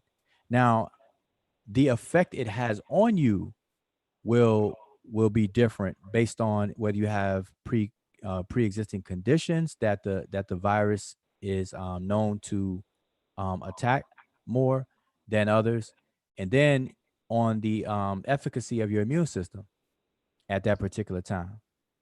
So you can be immunocompromised and not even know it. Okay, so I'm sharing the screen. Can you see the screen being shared? Yeah. Okay. Yeah, so this is from May 20th, and probably next update on May 7th. I think they do it weekly. But yeah, just if you just kind of scroll through, you'll see the percentages and the rates and stuff like that. So I only show that to kind of put So numbers on the conversation. But scientists use very specific words like acceptability and all this, you know, very specific words that aren't exactly. It's not exact, and it's meant to be that way. You know, it's meant to have some Right. window and wiggle room because Right. nothing is exact. You know, nothing is exact, but there's a range. You know what I mean? So it's different. Yeah, now I get what you're saying. Scientists are very careful on how they try to be definitive, you dig? So they try to leave room for like a possibility of something else. of error. You have to Right. leave room for error. Right. Okay, so it says the latest overall COVID-19 mortality rate for Black Americans is 2.4 times as high as the rate for whites, at 2.2 times as high as the rate for Asians and Latinos. Okay, interesting. It says aggregated deaths from COVID-19 in these 40 states and the District of Columbia have reached new highs for all groups. All groups. 1 in 2,000 Black Americans has died, or 50.3 per 100,000. Okay. Yeah, not 50%, but 50.3 per 100,000. And one in 4,300 Asian and Latino Americans has died, or 22.7 and 22.9 respectively per 100,000. 1 in 4,700 white Americans has died, or 20.7 per 100,000. It says we cannot calculate a similar aggregated mortality rate for Indigenous Americans due to limited or uneven data. So, you know, they be honest what they have. Many states report indigenous deaths in a broader other race category. However, dramatic mortality disparities exist for indigenous residents in the states of Arizona, that's where the watcher's from, and New Mexico. Both of these contain portions of Navajo Nation, where the virus outbreak has been devastating. Wow, nobody talk about that. Right. In Arizona, the indigenous mortality rate is more than 5 times the rate for all other groups, while in New Mexico, the rate exceeds 7 times all 7 times all other groups. With 266 known deaths among indigenous residents, these 2 states alone account for 2/3 of all known indigenous deaths. So it says if they had died of COVID-19 at the same rate as white Americans, about 12,000 Black Americans, 1,300 Latino Americans, and 300 Asian Americans would still be alive. Yeah. So now Dang. this is the thing. Originally, it was viral. It was socially viral that Black people could not get the virus. Right. The melanin. Right. Yeah, we were Right. immune to it because we're Black. Preach, And, preach. and when they say that, it's because of melanin, or we are special. We're Black power. Right. we're gods, you know, Right. the planet Earth, fathers and you know, mothers and fathers of civilization, all that stuff. So that was originally that way, but now it's completely 180. Now people think that the virus was particularly made for Black people and to kill Black people. Yeah. Right. Because of these numbers, not understanding that one of the many things that this outbreak has revealed is that African Americans or blacks in America have the poorest overall health Right. in the country, and is due to the poorest overall diets. Yep. You know, that we eat so-called soul food and stuff like that over long periods of time and stuff. It has taken a detrimental effect, and this coronavirus outbreak has just brought that to the surface, brought it to light. It's no longer funny, excusable, you know, and this and that. Now it's front and center, and that's it, because we have these cold conditions, these comorbid or these immunocompromising conditions. Our immune system is not up to par, and this and that, and you know, we catch the short end of the stick. That's it. And on top of that, we have that going on. And then on top of that, we're not fully represented in healthcare as much as others. Either we don't have access to it, or we can't afford it, or that's just something we don't participate in, just like politics. Right. Like we don't think about whole life insurance. We don't think about life insurance like that. We think about car insurance for sure. But when it comes to life insurance, a lot of people don't have life insurance like you would think that we should, and these other types of things. So you know. So so Amber said that her son said the CDC released a new update that that the virus isn't as infectious on surfaces as they previously thought. Isn't that called like fomites? Right. So that's a good thing. Yeah, right. That's a good thing if that's true. So it kind of explains why. So every time you read an update, like kind of tie that into why they're rushing to get the economy back going, why they're rushing people back out, because that's influencing decisions to open up states. Yeah. And the thing about that though, now here's the thing. If that's the case, that still brings alarm, because for it to spread and for it to not be as infectious on surfaces as once believed, and for them to realize that it's less infectious, but yet it's spreading like it does, then Right. that opens up a whole new set of questions. And so that's that's not, they can't exhale on that. They definitely can't exhale on that. And then also coming out of China, and you know, people take the data from China with raised eyebrows, and rightfully so. But at least you just report what is being said. They're finding the virus may not have different strands for it to be a distinct strand, but they can mutate. And Mhm. so when it gets into the human population, because you know, zoonotic viruses are viruses that come from animals and then they transmit it to humans. But from animal to human is one transition. But then for it to go from human to human now is another transition. And so what happens is the virus is constantly changing to try to stay alive. I mean, that's the whole point of the virus. Um, a virus's heaven is a virus that doesn't immediately kill their host and produce the least amount of symptoms.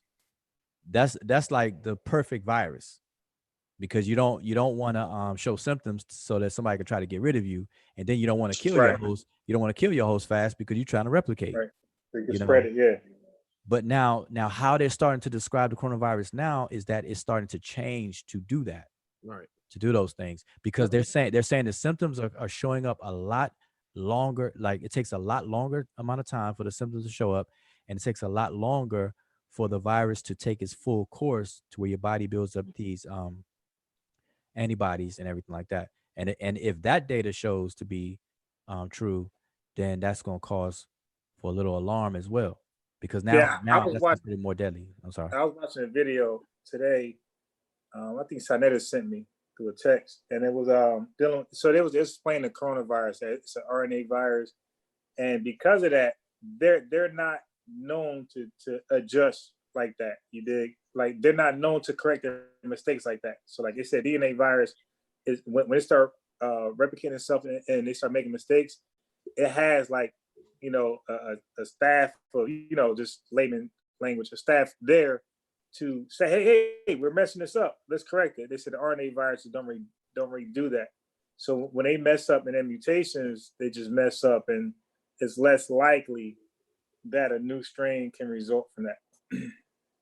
Yeah, so they're showing mutations though, and Right, right. they're able to Which is cluster the different mutations based on regional areas.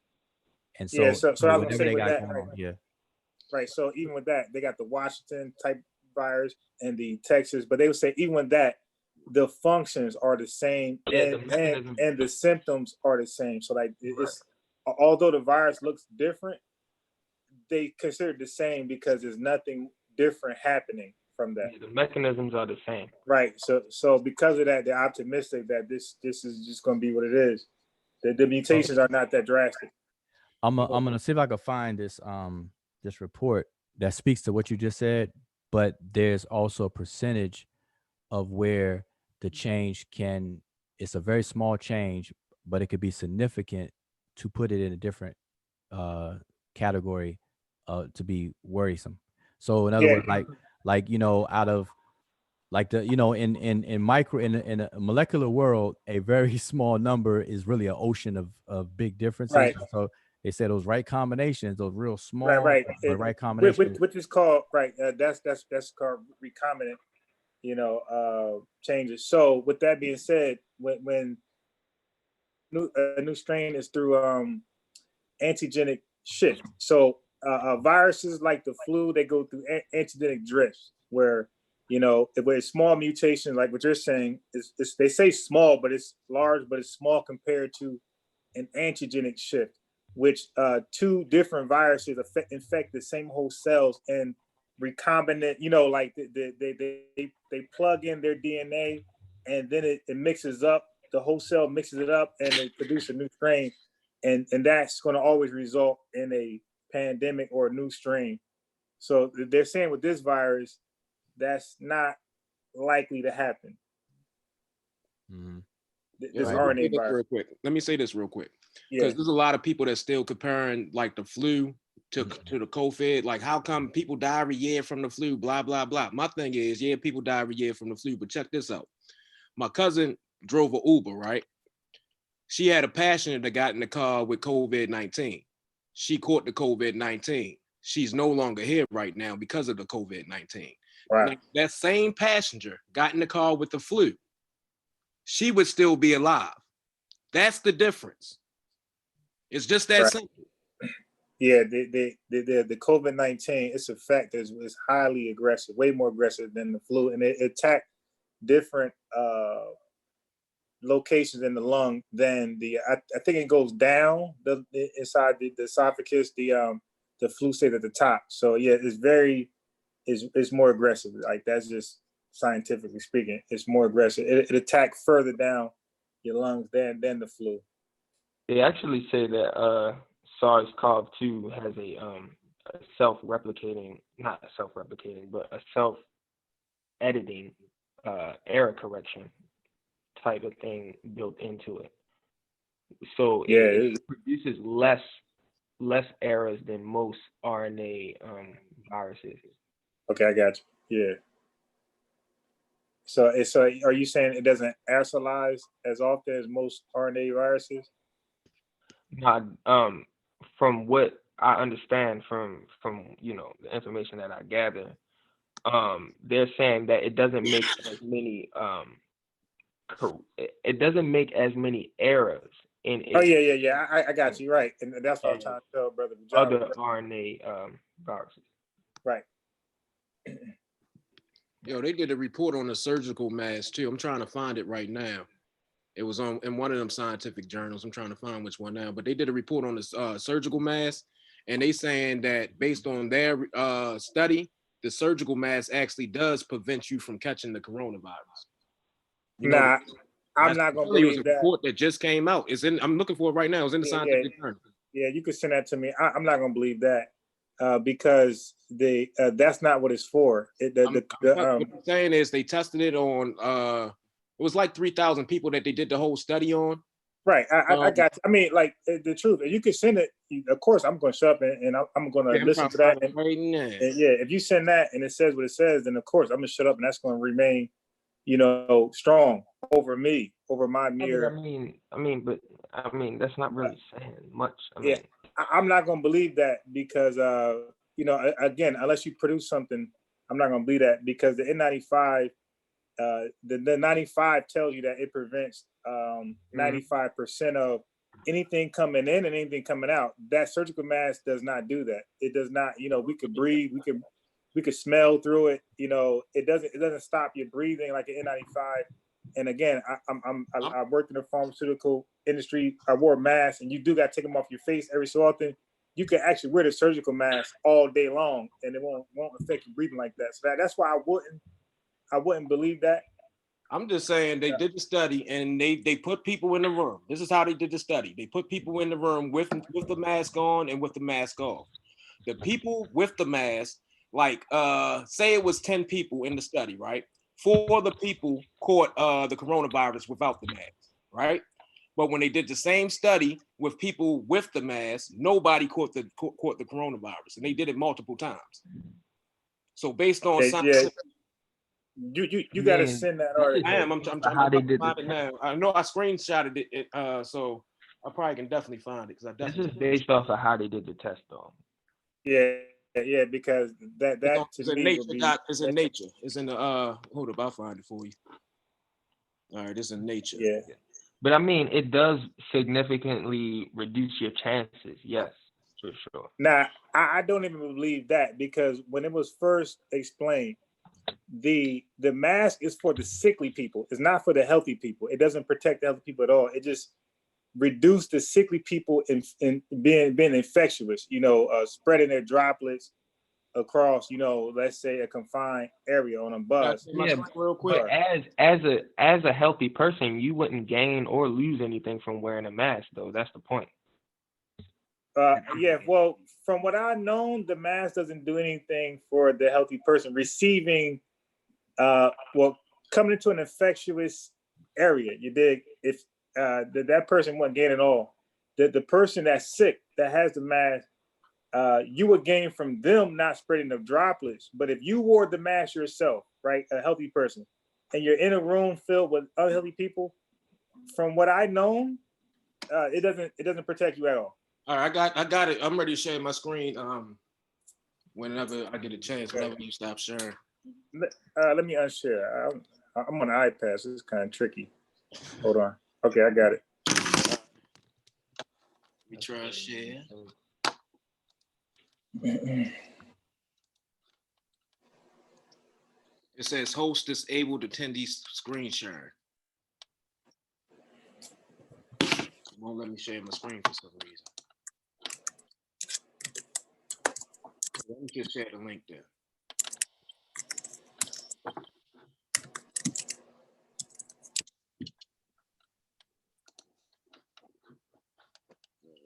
I'm about to put the link in the chat. It won't let me share my screen. There go the link to the article. It's in the chat. Just click on it for me, yo, because it won't let me share my screen. Okay. Yeah, so it won't let you share your screen because you probably gotta select that option in your settings. So that's another thing. Like if you can't do something, it's for anybody. On Zoom, it's you gotta select the option. If you actually pay for Zoom, by default, you would not be able to go live on YouTube. You actually got to select that option. So a lot of you get on Zoom, you got to select these options to like gain access to certain things. So I just want to put that out there. Let me find your. Nah, when I tried to share my screen earlier, it was actually saying you. Yeah, it say host disabled yeah, attendee host- screen Oh share. yeah. I don't know why.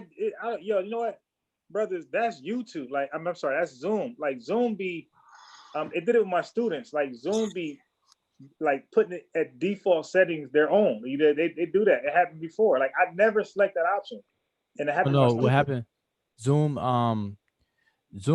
is upgrading their security because, you know, ever since the outbreak, they have a whole lot more customer loads on their thing. So they upgraded their security, and they tell you, they send you email and they tell you the defaults that they're gonna set by default, but you can go in there and change them and stuff like that. I got a couple of those emails, but a lot of us we don't pay attention to them, but they give you forewarnings on all that. Okay, yeah, that's annoying. Yes. Yeah, So you the could, thing is, you could change it even with the password thing. Like you could disable that. And yeah, you know, I kind of keep it because I'm a little nervous on it. If they have a security issues, I don't want no parts of that. You dig? Yeah, we had that one weirdo on here one night Oh yeah, with that the dude. cow Yeah. back. Yeah, I need it for people like him. So here is your study. Mm-hmm. Okay, so let me see what's going on. It's a lot of reading. So I want to see this. I'll show you the exact spot. It's coming up. You might have passed it already. You might want to go. I'm just going to see if there's a conclusion. Not, then I'll go with what you're going to say. That's what I'm looking for. Oh, yeah, so it's not one. Okay, so. Go back up. Okay. Oh, I'll tell you when to stop because that is a particular point. Hold up, slow down. No, keep going. Keep going up. It's slow down. It's in one of these paragraphs coming up right around here. There you go. This discussion. Keep going down. Because they did the study not only on the coronavirus, they did it on the flu virus and I think rhinoviruses or whatever they are. And keep going. No, it's not in the tables. I mean, you could find out information, but I want to show you where it exactly says that the face mask prevents it. It's down though. And it's talking about the regular surgical mask that they wear in China, right? The regular surgical mask. Yeah. Okay. Hold up, there go the results right here. You can read it. Keep going. Go down. You're going too fast. Did you go up or down? No, I'm right here. It said results. I'm going. No, go the other way. Yeah, go that way. Well, it says it right here. It says infections. Yeah, so you might want to start from here. It says results because it's telling you what's going on right here. Yeah, but I didn't want to because it's going to take long. You know what I mean? I want to get right to the right part, but you can go ahead. We can read that. No, I'm going down. I want to get to the right part as well. I mean, we kind of need to know the context. Right. So, but we'll get it as soon as he brings us to where he want to share with us. I'm definitely gonna get the context afterwards. Okay, brother. So I'm going down. Yeah, keep going past this chart and keep going. I think it should be in this paragraph coming up right here. Yeah. Here you go. Because I see where it says without face mask. I would like to There you know go, right here. We detected coronavirus and respiratory droplets and aerosol 3 of 10, 30%, and 4 of 10, 40% of samples collected without face masks. All right, stop right there. Stop right there. I want to know what face masks are they talking about? They talking about the surgical ones. I can tell you that. You can go back and look it up, but I'm telling you. Okay. Okay, go ahead. You can finish. I'll look it up later. Go ahead. Yeah. It says, but did not detect any virus in respiratory droplets or aerosol collected from participants wearing face masks. This difference was significant in aerosol and showed a trend towards reduced detection in respiratory droplets. And then it switches to influenza because it shows you that it's not the same case when it comes to influenza. You can still catch the influenza with that mask, but for some reason, the coronavirus doesn't make it through the mask. That's what pretty much the study is showing. It has to do with the viral size of the actual particle. That's probably what it is. But they did the study on it, and they pretty much saying that nope, the people that were wearing the mask, nobody caught it. Well, look. Can we go back up to where the results started and go down from there? Can we do that? Do I gotta read it though? That's my problem. Nah, you ain't gotta read it. I just want to read it. I don't. Yeah, care. I mean that's just responsible to like read. No, I agree to read it. I just don't feel like it, yo. Yeah, you know what I mean. That's all right. Okay, so we tested viral shredding in terms of. You want to start there, or you want to go up some more? Nah, I want to start where it says results. Okay. I mean, okay, I got you. I know it's a few paragraphs up. Yeah. Okay. 3 paragraphs up. So, yeah.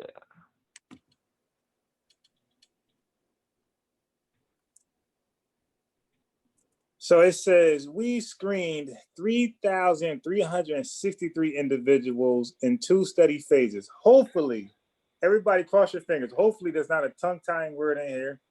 It always is. You dig? I get embarrassed every lot. Ultimately, enrolling 246 individuals. So it says we screened 3,363 individuals in 2 study phases. Ultimately, enrolling 246 individuals who provided exhale breath samples, extended data, Fig 1, so it gives you some data and an illustration. Among these 246 participants, 122, so exactly, well, not exactly, but 50% of these 246 participants were randomized to not wear a face mask during the first exhale breath collection. Of 124, 50% participants were randomized to wearing a face mask. Okay. All right, so let's go to the second paragraph. It says infections by at least one respiratory virus were confirmed by reverse transcription, PCR in 123 of 246, 50% participants. Right. Of these 123 participants, 111 were affected by human seasonal. 90%. Yeah, 100. Yeah, 90%. 90, because that's important to know. 90%. So 111 out of 123 were infected. Go ahead. Right, by human seasonal coronavirus. Right. Influenza or rhinovirus. So we're not talking about COVID-19. We're not talking about SARS-CoV. These are the common colds, by the way. The coronavirus, influenza, rhinovirus. Yes, the rhinovirus and the coronavirus, they are the most. They are your common colds that you get every year. Right. Okay, go ahead. I mean, that was just what I really wanted to point out right there. Let's so we need to read seasonal coronaviruses that we're talking about, not SARS-CoV-2. Yeah, we got to read it. We make that distinction that they're not talking about SARS-CoV-2 because I didn't read in the report that they singled out that they weren't talking about it. Well, they literally put in quotations right there, seasonal, or I mean, not quotations, but yeah, parentheses, right? It's seasonal. So they're making a distinction right there. So the novel SARS-CoV-2 would be a distinct implication that they would make on this. We all know that there's a coronavirus You can see it on your Clorox bottles. That Clorox is your average. I'm sorry, that coronavirus, and that in between that and your coronavirus, that is your seasonal sickness. Like when you have a cold, you're either having a standard coronavirus or the rhinovirus. The influenza is something more extreme, and that's more seasonal. But you're going to get one of those three sicknesses. That's all he's trying to explain to you. That if you get sick at all, you got one of three things. You either got the coronavirus, the standard human coronavirus, or you have the influenza virus, right? The flu, or you have the rhinovirus. That's it. So that's all. It's just all the same, right? So if COVID-2 was involved, it would have listed it right there from that paragraph. I don't know what it says afterwards, but that paragraph, it tells you what it's dealing with. Saying, right? I understand completely what you're saying, but my only problem with that is SARS-CoV-2 is a coronavirus.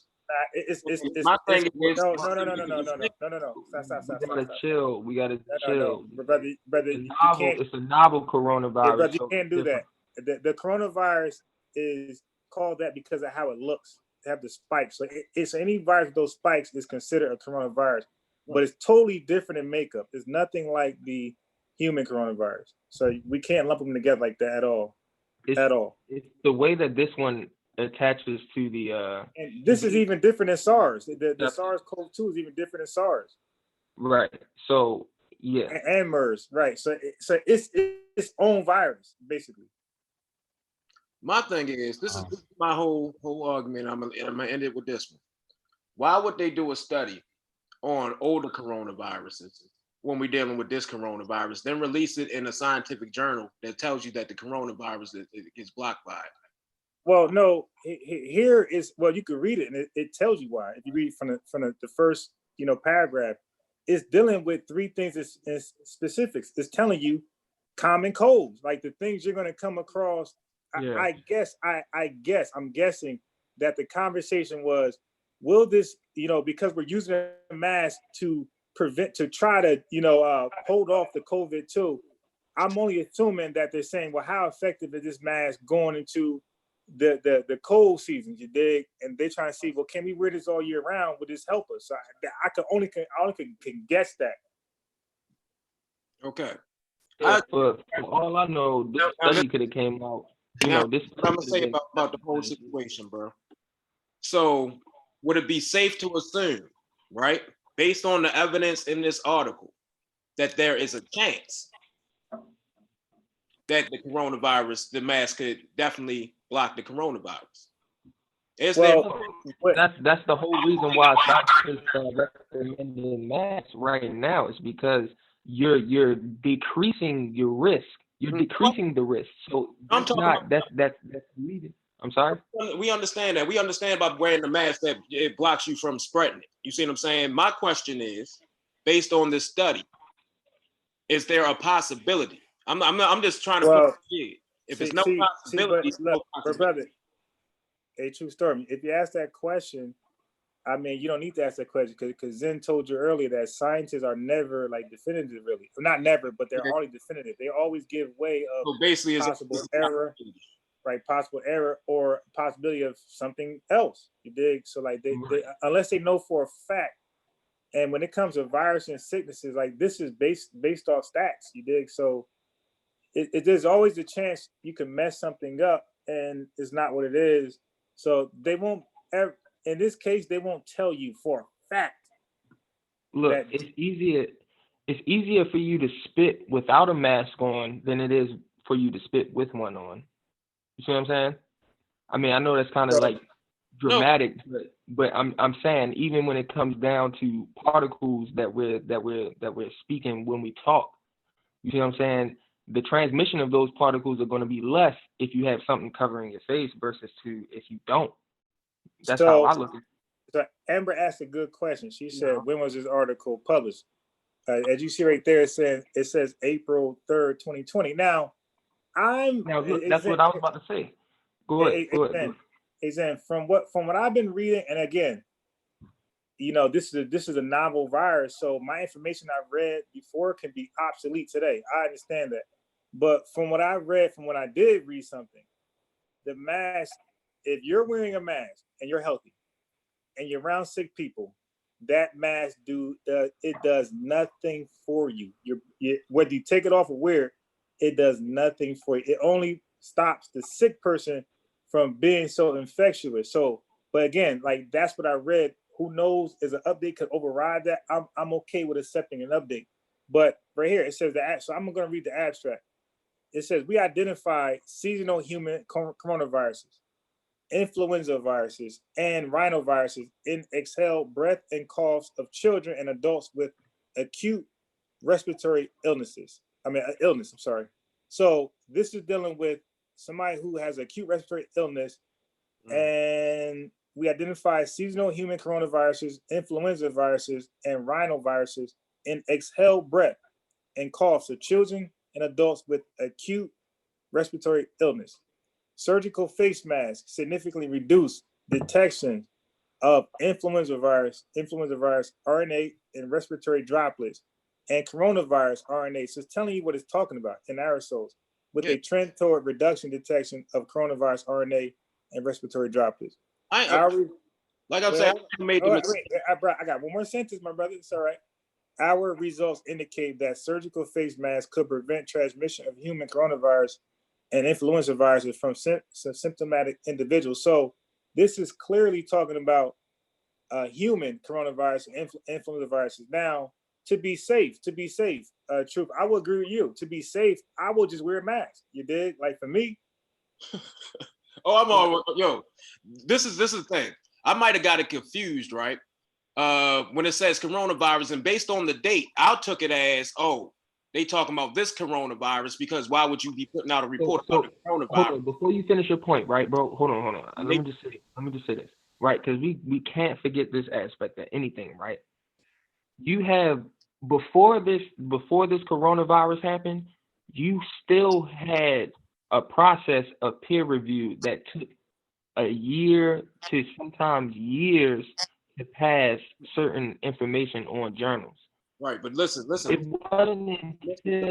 wasn't until this past 3 to 4 months, bro, I'm trying to tell you, that information about the virus was just so available to the point where as though it's changing so quickly and people can question it. You see what I'm saying? Well, hold up. Wait. You just had something significantly on the. It'll be 2 seconds, I swear. On the screen. Something on the screen is gonna address everything. The last sentence we gotta go. But the only problem is when you click and find this article on nature.com, it's under COVID-19 updated information. That's where I found it. I clicked on the COVID-19 updated information and found this article. It's all right. Are you watching the screen, Truth Ministry? That's what I was saying. If you look at the screen, it addresses it right there. You got to go a little bit above that, where it says, although hand hygiene and use of face masks. Oh yeah, right there at the top of the page. Primarily targeting contact and respiratory droplet transmission have been suggested as important mitigation strategies against influenza virus transmission. Little is known about the relative importance of these modes in the transmission of other common respiratory viruses. Uncertainties similarly apply to the modes of transmission of COVID-19. So this study is definitely not talking about COVID-19, but it makes a reference to it to point out the fact that uncertainties also apply to that. So yeah, and I mean, not only that, I mean, you got studies out here saying that you can catch COVID through the eyes. Yeah. Like even if you have a mask on, if somebody's around you and there's a viral load or there's particles around you, you can potentially catch it through the eyes. So I mean, they call it a respiratory droplet cloud. If somebody sneezed and didn't cover themselves, and you actually walk through that cloud, right after somebody sneezes or shortly after it gets into your eyes, you could be infected. They said that cloud can linger for up to 3 or 4 minutes, I think it is, and it can spread like up to 12 feet or 20 feet. Yeah, because that's due to certain conditions, right? Well, see, listen, it's very important to like you said, I think you said it earlier, Zen, how scientists use words in a certain way. And it's important because people get confused about aerosolized versus droplets, Airborne. and things like that, or aerosolized versus airborne versus droplets and stuff. So they confuse the mode of transmission versus the mode of transmission versus the how it travels. And so really one is dealing with the size and the other one's dealing with the transmission, mode of transmission. So something aerosolized. So that holds 6 to 12 feet. Now how they increase the feet and stuff, because these are known to have very smaller virion particles, smaller than 10 microns, whatever size 1 micron is, but 10, less than 10 is considered aerosolized, and then above that is considered something else or whatever. But depending on the environment, it can travel through the air, becomes airborne for a lot longer than they thought. So people want to split hairs with those.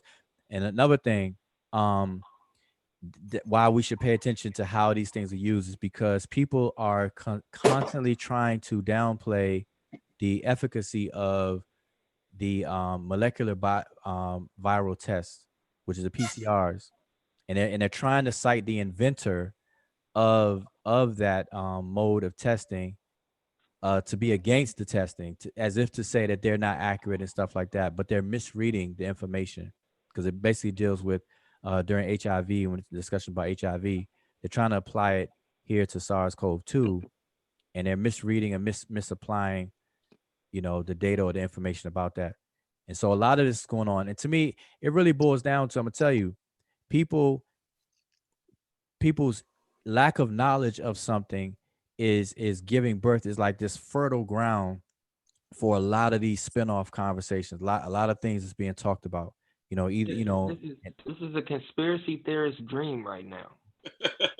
It is not only is it fertile with topic, things to talk about, but it's also fertile with time, because now people are at home in front of their computers on social media a whole lot more during the outbreak than before and stuff. So it's a double dream. It's like heaven twice, heaven on steroids for conspiracy theorists, because now they got people. Not only do they have things to more things to talk about, but then they got a lot more people that will listen to them. A lot more people to talk to now. So they got more things to talk about and more people to talk to. And that's what's going on. And it's really crazy. It's really, really crazy. And I'm seeing it. And no matter what you say, I'm seeing people fight it. They're fighting it, and they're looking for things to latch on to hold on to these different theories and stuff like this. The craziest thing about all of this is the fact that these people keep changing their stories. Yeah, every 2 weeks. It's like at first it went from black people couldn't get it to, oh, it's 5G causing it.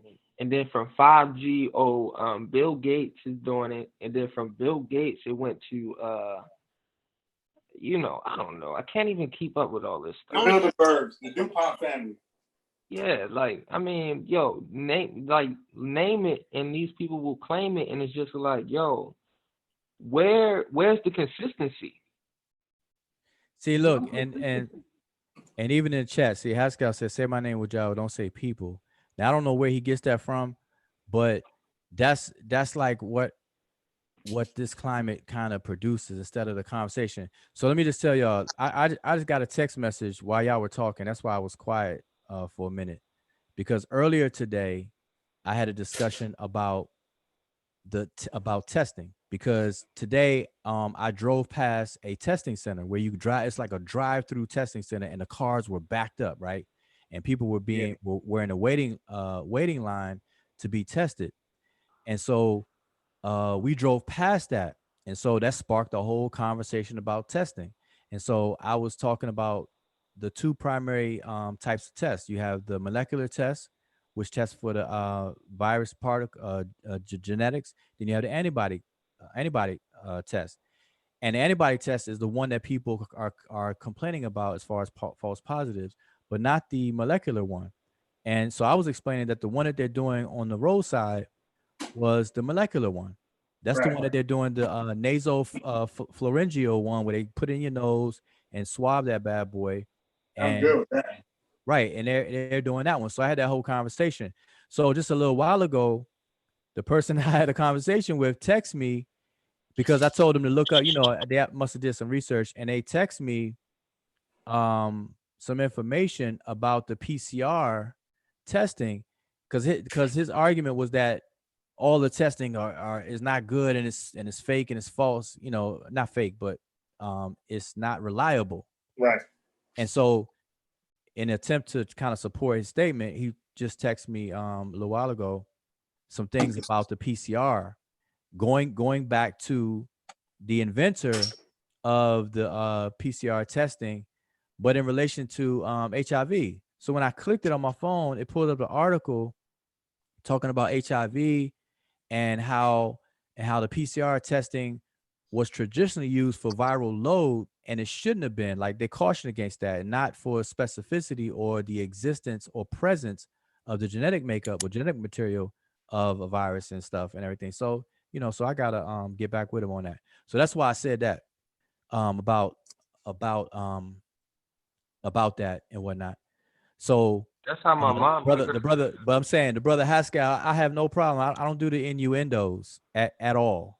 So I don't think people should think that much of themselves that way. So I have no problem. So if you said something about it, then you said something about it. That's fine. But still that has to be addressed, because that's not the first time that I've encountered that information too. Like, my sister even broke it down, because she was doing the nasal swabbing, but now they have the serological one where they draw your blood and they test it for antibodies. And so she broke it down to me like, almost a month ago now, just about a month ago, actually what she does, what they do. They send the specimen off, and she was breaking it down to the timing, the quality of the sample taken. That's why they stick that thing way down your nose, and some people get uncomfortable with that. And she said people tear up. People don't even mean to cry. They tear up out of a reaction for it to be stuck down your nose. Some people gag or cough when you do it. She was just telling me how people react because they never had something like stuck down that far. That will not be me. Nah, my mom, she told her doctor that she couldn't do that shit, and basically the doctor prescribed her to take Valium. She said take it 30 minutes before you go there, and yeah. So now, what's interesting is just real quick. What's interesting is the governor of New York took a test live in one of his recent updates. And so if people wanted to know how far that thing has to get stuck down there, just watch that. It's a brief video. It's like 3 minutes long, and they filmed it. Does it hurt? Nah, he said it didn't hurt, and my sister said it doesn't hurt. There you go. She said that it's uncomfortable because you don't stick anything that far. It's almost like I don't know if some people, especially people who are Muslims, who took ghusl and had to snort water in your nose to clean out your nose and all that kind of stuff, you probably won't feel a thing. But to most people, it's going to be uncomfortable, but it doesn't hurt. It doesn't hurt, Yeah, mom Duke said she gotta take the Valium, bro. On that stuff from Madagascar, has anybody heard anything more on it? They do the testing on it? I mean, I've seen articles trying to gas it, but I haven't seen any data. No. The most data I've seen is coming from the president. The president said they tested 107 people and 105 people were cured from it. I mean, that's not a lot of people. That's the best I can give you. That's all. That's the only test. Yeah. No. I ain't attacking you. I'm just saying in general. That's not a lot of people. That's not really data in the grand scheme of things. I mean, I'm pretty sure there are people who jumped on that and who's testing it right now, and maybe in the next few weeks we might have some data on it. But as far as now, I don't know. It's hype. It's hype to me. Yeah, so we just gotta be diligent. I'm not gonna stay on here long, y'all. I'm just saying, man.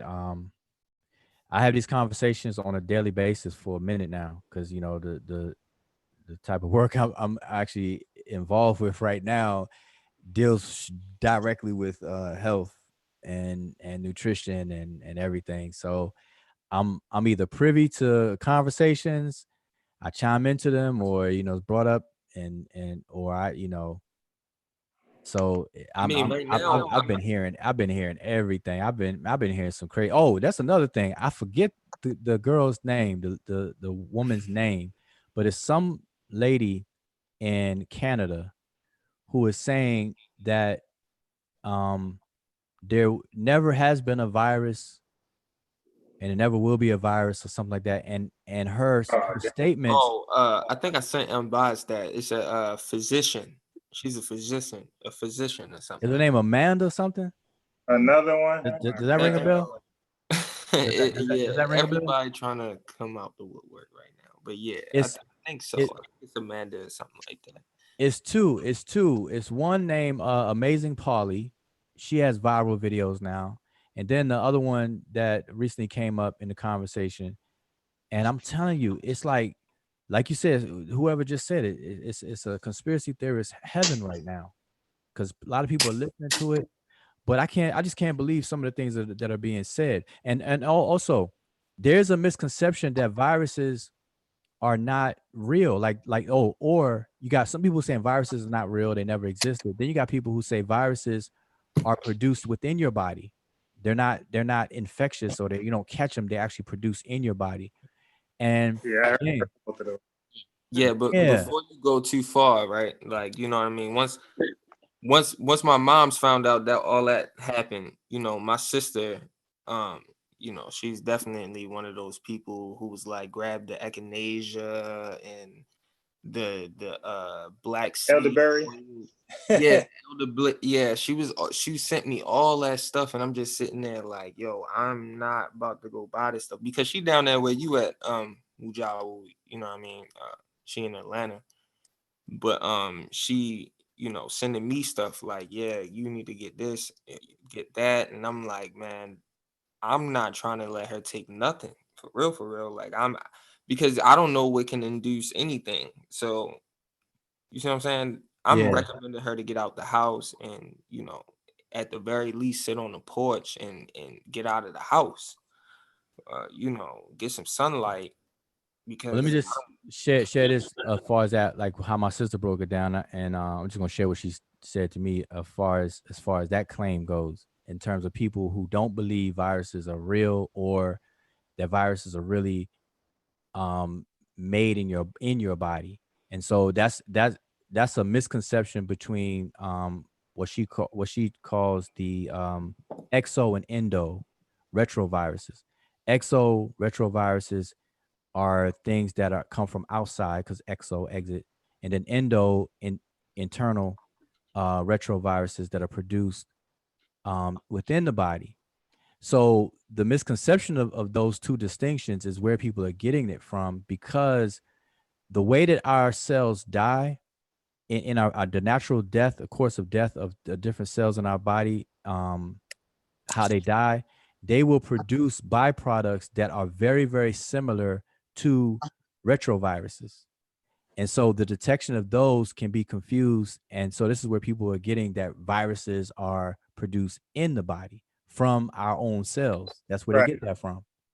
Not accounting for the exo genius retroviruses that come from pathogens and so on and so forth that spread. So it's a confusion with that. But based on the confusion, people are making these statements, and those videos are going viral. And so, you know, that's one of the things that this week that I had to address. And I asked my sister about it, and she kind of broke it down of why that can happen, you know, why people are confused on that. And that's it. So a lot of these talks and stuff, it just comes from, you know, people not having the time or you know, the tenure of dealing with these different things. And so, you know, you kind of got to yield to the people who do. you got a lot of people who already have a disposition about what's going on in the world and politics and stuff like that, and they think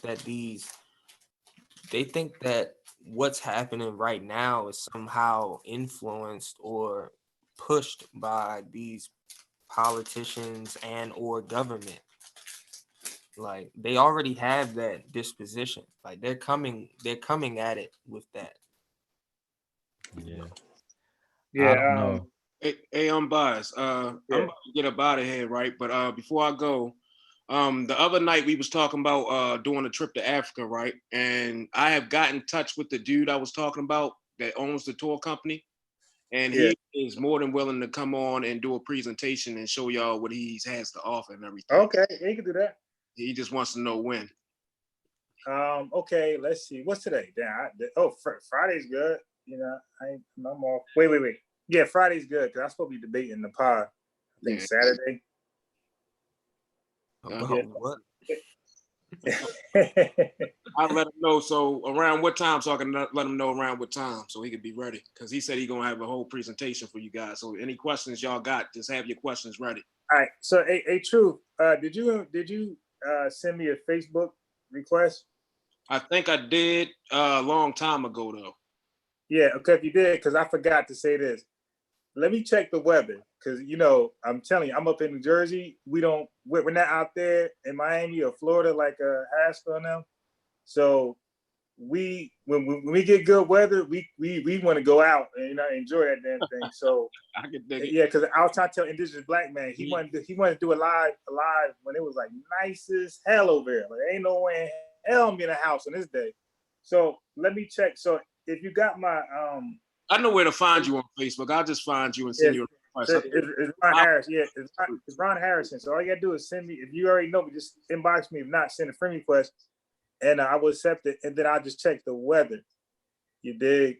But most likely Sunday, because I don't leave early in the day. You dig? So most likely it could be during the afternoon. Definitely. If it's a nice weather day. If the weather's like today, then it could be on some old evening. All right, I got you. Yeah, I'm about to head out too. So yeah, man, just keep up sharing the information, offer people options, and that's really all the people could do. Yeah. Next live, I want to touch on some names that and go into the bio of some people that we're taking that people are taking serious. That have I wish I could remember that woman's name, because I swear I'm willing to bet. Like we could do a live. Not the chick that I was talking wager about. Her right name is Dolores Cahill. Okay, it's somebody named Amanda. Amanda, and her name is spelled weird, not like a regular Amanda. Let me see if I got her on my list.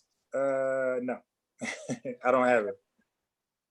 Hold on, if you could get that She's starting to go viral.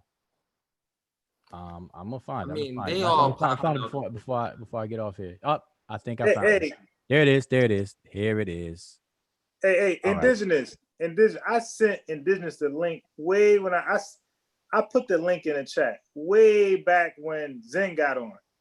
Indigenous, why would you want to get on now at 1 o'clock? Dude, I'm trying to get up early, bro. Like, I'm good with 4 a.m., lives. I appreciate everybody that comes show up, but like the late lives, that's over. And it's getting nice too.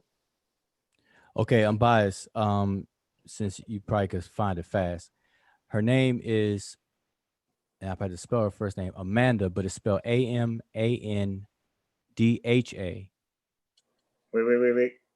Wait. Okay, so that's damn. She got a weird name like that. She got the black. So she got a black name. Amanda. Wait. Amandha.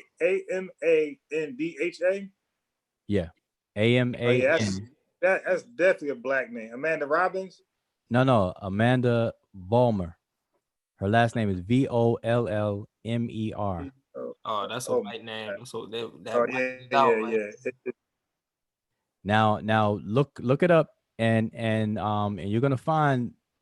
Wait. Is her thing Yummy Mummy Emporium and Apple? Yes, that's one of the company's names that she was using for some claims a while back. But But what I saw recently, how her name came up to me recently, was that she was calling COVID-19 all a hoax. It's like the whole thing is a hoax. It's All right, so nothing look, big. so I want to make sure that I'm on the right. Swazi. Matter of fact, let's see. But yeah, Yummy Mummy Emporium is a company that Okay. she either was affiliated with or still is. I'm not sure.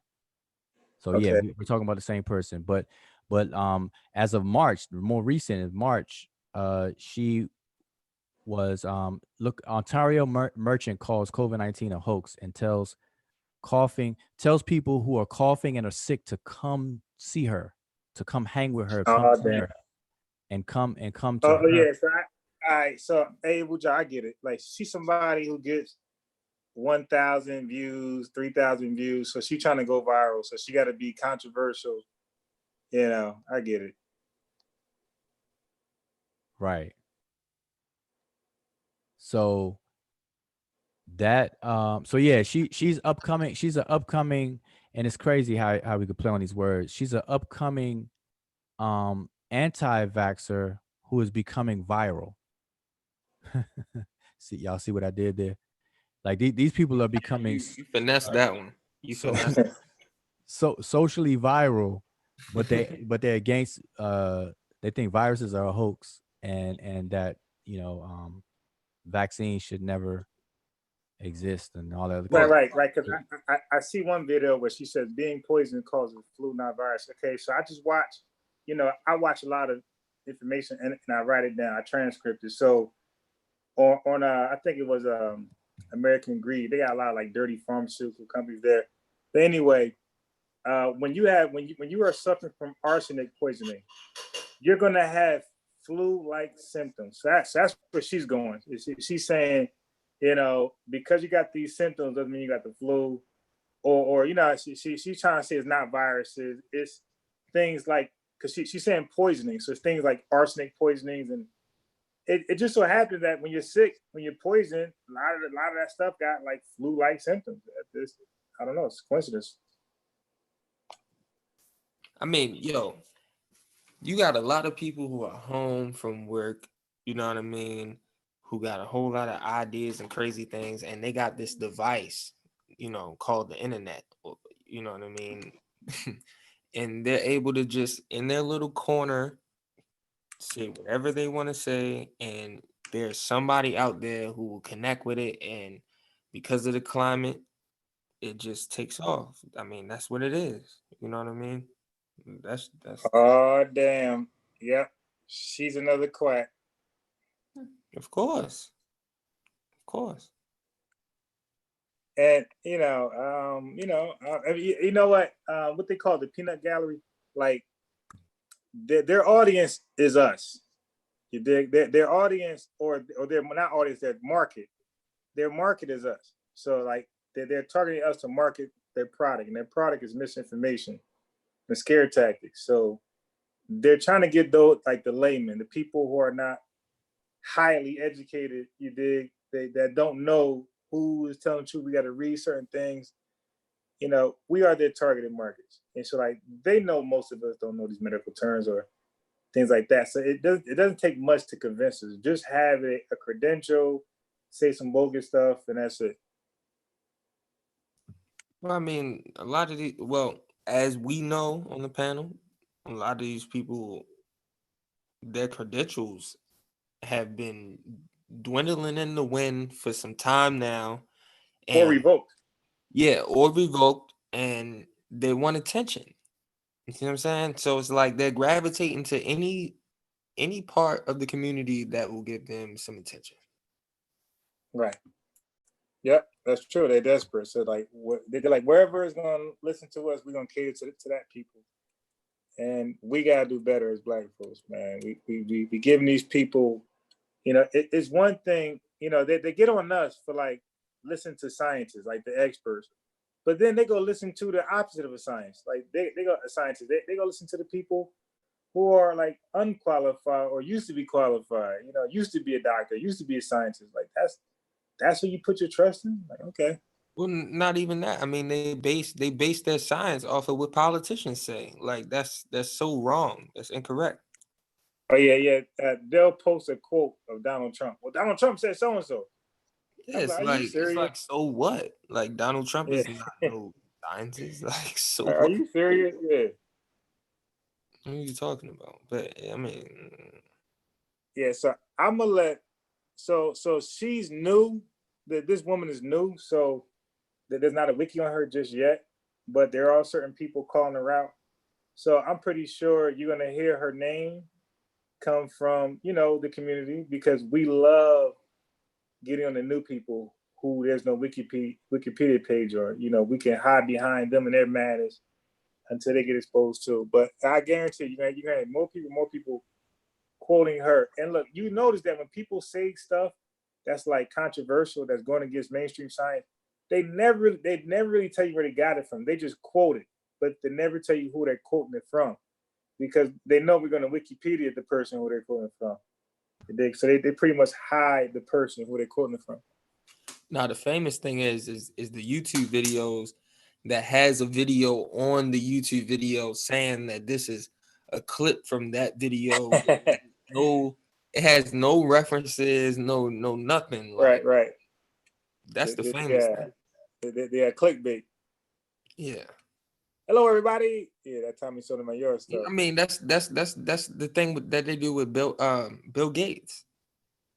They bring up one clip of Bill Gates saying one thing, and then they just build on it, and it's like, okay, you know what I mean? Like, let the man talk. Like, I don't know. Yeah, they don't understand how vaccines are well, no, like vaccines themselves, if it's not a current outbreak or it's not a potential high demand, it's like the stock market. These people won't invest, these businesses and people won't invest in the research and all the resources it takes to produce one. So like SARS, for example, when that first went down, everybody was ready to throw some money at it. But then when it died out, it appeared to kind of die out on its own. Then all the money dried up. And then these people are left with the bills. Yeah, because you gotta understand, like those people with the money, those are investors. Like they're looking for a return on their money. So of course they're not gonna put it somewhere like that. That's just investments 101. You're not gonna put your money somewhere where the investment or the return is low. You want to get a high return for your money. So of course they're not gonna go there when it's not popping. Yeah, I was watching something today from my bad. No, I was saying the reason I brought that up though real quick is because Bill Gates, him and his wife's foundation, they're throwing money out there where others are not. And so he's throwing money at things on the preventive side and not on the here and now. Okay, I know I'm gonna get a return on my investment type of side. So if you look at the history of the research that he's, I guess the foundation is throwing money towards, people should find that interesting. But that can never overshadow. I mean, what's overshadowing is people's assumptions that he wants to kill off, 75% of the Earth's population and all this other kind of stuff that people say. But yeah, what I was watching earlier from University of California, like they were saying, the guy on there was saying, like, a few presidents ago, they had like a task force. The CDC had like a task force that anytime that there was an outbreak, they would send virologists and people over there with test kits, etc., to wherever it was at. They would test people and they would contain it. They would do all of these other things, and they would screen people coming in from airports that was coming from those areas, and etc. So, I mean, they were saying that the funding was cut, so they're not able to do stuff like that anymore. They're not. They even had special bat technician people who would just go into caves looking for viruses and stuff like that. And these things can't happen no more because the funding was cut. Right. And that's one thing that happened recently. Like recent Trump pulled money from well, not just Trump or the administration, but money was pulled from those people who actually do just that, go and study bats over in China and stuff. Let me just address this real quick. I see the brother Haskell in the chat real quick. He's asking me to address. Let me see. I can't scroll back that far, but he's asking me to address his misinterpretation or something to that effect of, he said, yeah. And this is how childish people get. You know, he you know, I just really can't deal with it. Like, he calling me Ampu. See, my name is Wudjau, biggest day on the screen. He still needs me to expound on how he misconstrued Mullis's words on PCR. So again, Haskell 45. All right.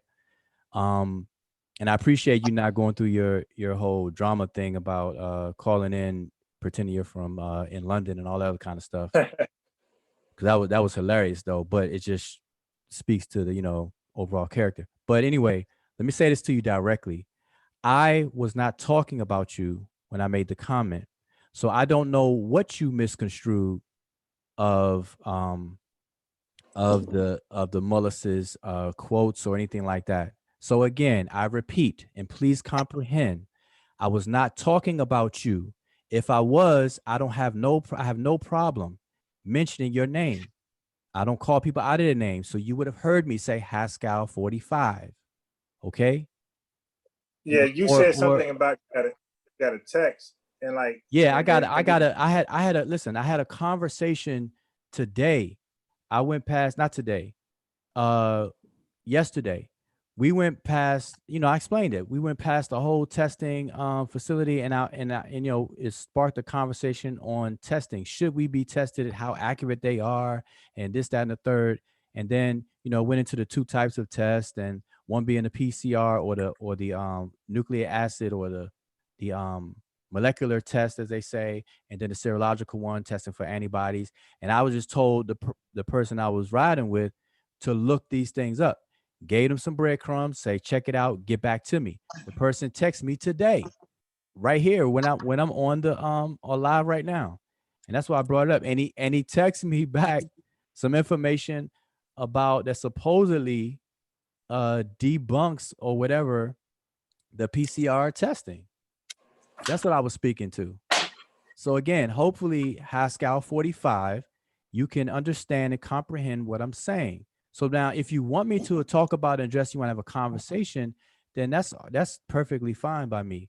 But this oppositional, adversarial stuff that this, you know, this circus stuff be doing, I'm not with that. Don't pull me into that. You know what I'm saying? Go do that little stuff with other people. All right. So you want to have a conversation? I have no problem. I don't mind at all. I'm not gonna stay on here now, but I appreciate, you know, coming on and everything. I just want to say for people to keep up sharing the information. And if you have the time, yeah, address the stuff. But sometimes I'm telling you, misinformation spreads way faster and a lot broader than accurate information. Accurate information is boring. The gossip, the outlandish fantasy stuff is more exciting and stuff. I mean, you know, that's just the nature of how it is. Movies the same way. Who gonna sit through a movie where there's no car flipping, no car chases, and no gunfighting and all that stuff? Nobody gonna sit through a movie like that. And that's what factual lectures and stuff represent. You could try to spice it up a bit, but it's gonna get you so far. But when people are arguing and fighting and calling each other names and saying some crazy claims and trying to back it up, it's fun. It's fun to watch. It's entertaining. Yeah. You know, Although I did love the Great Debaters, but I think it was that Morgan Freeman or Denzel, one of them. Yeah. That was good. That was great. Yeah, that was a good move. So anyway, I'm gonna say peace to everybody. Yeah, but on that face mask weaken immune system, I did post a link when that first came up. So I don't know if y'all gonna go into that or anything. Peace. All right, so peace, y'all. Yeah, so Wudjau, I'm gonna take a look at it, but this seems like another rabbit hole. You dig? Oh, which one? What you talking about? No, that new lady, the Amanda chick. Yeah, she's up and come. Listen, these people. Listen, before Rashad Rashid Buttar went viral. He wasn't viral, you know. So everybody has their, you know, has their moment of Yeah.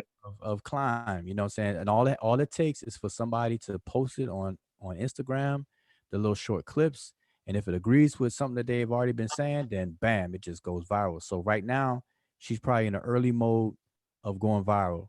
She's out of Canada and she's talking about viruses as a hoax and COVID-19 is a hoax and inviting people to come around her who's coughing and sick. She says, I know that it's not transmitted that way and this and that. You know, kind of backing up what some people have been saying in the past. Like I know Dr. Sebi was saying something similar. There's no such thing as viruses. You could pull clips of him saying that. You know, no such thing as viruses and how they're really produced within the body. But I'm saying it was explained to me that that's a mistake based on a type of virus and how our cells decay in our body naturally and how they mimic these viruses when they do that under stress and natural decay and things like that. So y'all, you know, people look into that. You know what I mean? Yeah. So yeah, so hopefully everything is all straight. Hopefully, Haskell, you could understand that I wasn't talking about you. About you, number one, I don't do that, but I wasn't referring to you when I made the the comment. But if you brought it up in the past before and you want to have a conversation, then yeah, I don't mind doing that. All right. So, and I see the quotes right now. See, quantitative PCR is an oxymoron. Of course, they don't use it for quantitative analysis. It's quality. They're looking at the genome, the RNA specificity specifically for SARS-CoV-2. And if it is present, they know a person is infected. And it's only good for active infections. All right. So, but we got a full discussion about that. Yeah, All right. So you anyway, gotta come back on. He ain't been coming on. Yeah. Well, I sent the link out there for anybody to join. That's the whole thing. Like they can only detect proteins that are believed in some cases wrongly to be unique to HIV and in brackets COVID-19. See that those comments were way before COVID-19 even came about. That's why I said in brackets. I'm telling you, got to be careful with that. Just read, and that's another thing. When people read articles, see, I'm open. See, I digest, I read everything. Like you know, it's funny. Conspiracy theorists will try to share stuff with you, but the moment you try to share stuff with them, they're not having oh it. yeah, it ain't happening. They're not having it. But me, you know, but on the other end, like it's like, okay, you want to give me something? Okay, good. I'll check it out. And here's something for you, man. They don't they don't break bread. It's not they don't share. Oh, nah, that ain't happening. They don't share. So when people research, you have to study what is being said around it. Like, you know, in scholarship it's called literature review. When you're researching a topic, you can't just buy one scholar's work and read that and that's it. You have to do as widespread of a literature review as you can to see what other scholars have said, are saying, and potentially will say about a said topic and stuff like that. So it goes for this kind of thing as well. So if somebody's saying something about the PCR testing or whatever, you have to do a literature review and see why is it being used today and how accurate it is and what's its efficacy today, and all that good stuff. So that's what I would suggest to do that. All right. So Yeah. Yeah. So hey Zen. Yep. So hey Zen, real quick. So sometimes the link is not sent in the chat. That's only because maybe I want to address or I want to talk about something specific. Because a lot of our videos that we do, I replay them on Facebook. You dig, to a whole different new audience that know nothing about Team Osiris, nothing about Dagger Squad, nothing about Amara Squad. They know nothing about none of that. So what I do is I want to play just information to them. I don't want to play. Sometimes it's okay to play dialogue, but for the most part, I just want to play information to them. You know, because when a new audience hear debating and arguing, like they get turned off quick. Only we are excited by that. So that's why sometimes I'm like, dude, this is not the panel. Like, you know what I mean? It's not personal. I just want to make this one about information, so I could replay this one to this particular audience I got. You dig? And yeah, and it's been going well. Like the YouTube audience, I get more views than the live views than this. And sometimes I replay Sinetta channels as well. You dig? Nah, yeah, I get it. I forgot what I was gonna say now, but I get it. Yeah, so our official said, you know, he want to see Brother Jabari and Brother Wudjau will have like a dialogue. So I said, I don't know how to contact Brother Jabari, but the minute I can, I will. You know, I'm good at attracting certain people. You know what I mean? Just people in general. So if I know where he's at, I'm pretty sure I could get his attention. And so when I get his attention, I can't say he's going to come on. All I can do is get his attention and then, you know, ask him, and it's up to him to say yes or no at that point. But that would be cool to have Brother Jabari on, you know, because like my man is well versed on many topics, so he'll fit right in. Like the thing with Pastor Bennett, he came through and showed love, and so did Laura Abba and Zion Lex. But I don't really have a topic just yet for them, you know, you dig, to hop on a panel. And even Dr. Yaya, I don't really have a topic for it just yet for her to hop on a panel. Like a lot of topics be catered to us and our regulars, you dig? I mean, you can, yeah, you could just flow off of them, but yeah, I see what you're saying. Yeah, but they might get bored quick because they're used to, like, you know, like when they get going, they all get going, especially Pastor Bennett. When he get going, when Zion Lex get going, like they Laura Abba, like, you know, they could talk for 2 hours straight. But if there's no set, you know, environment for them to talk straight, they might get bored quick because I don't want to hear about the Bible. You know what I mean? You know, good or bad. Like I'm over that. I don't want to hear about the Bible either. That's why. Exactly. That's why I don't be on other platforms.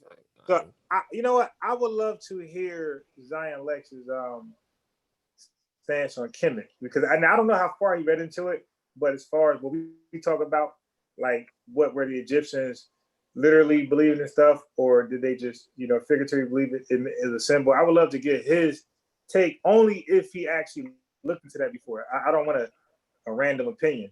I mean, bro, like, come on, man. He's a Hebrew, so I mean, what do you expect? Of course, he's going to see the religious side of it. Yeah. Like, I mean, it's not even a question. So I mean, I don't know. I mean, yeah.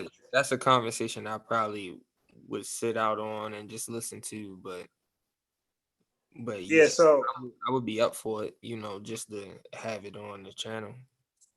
yeah. So Tamika said that she's in a group chat with him. She can ask Tamika. You know, Jabbar brother, he's cool. Brother Zen, he made a few mistakes when he was talking about, I think, the immune system, but it was light. It was nothing for me to make a video about. You dig?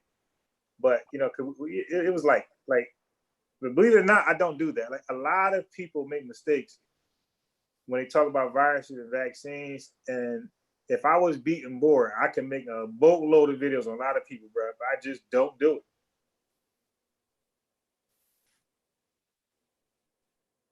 I just don't do it.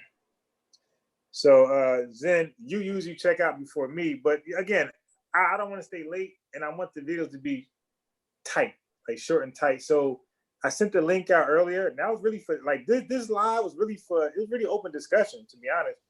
So anybody can then click the link and got on. So it just Black Man, you seen the link because you came on the same time Zen came on. You didn't click it. And I sent it 2 more times. You didn't click it. And now you want to get on at 1 a.m. Brother, you must live in California or, you know, go somewhere else. But right now, Weezy's out of here. So yeah, peace to Tamika.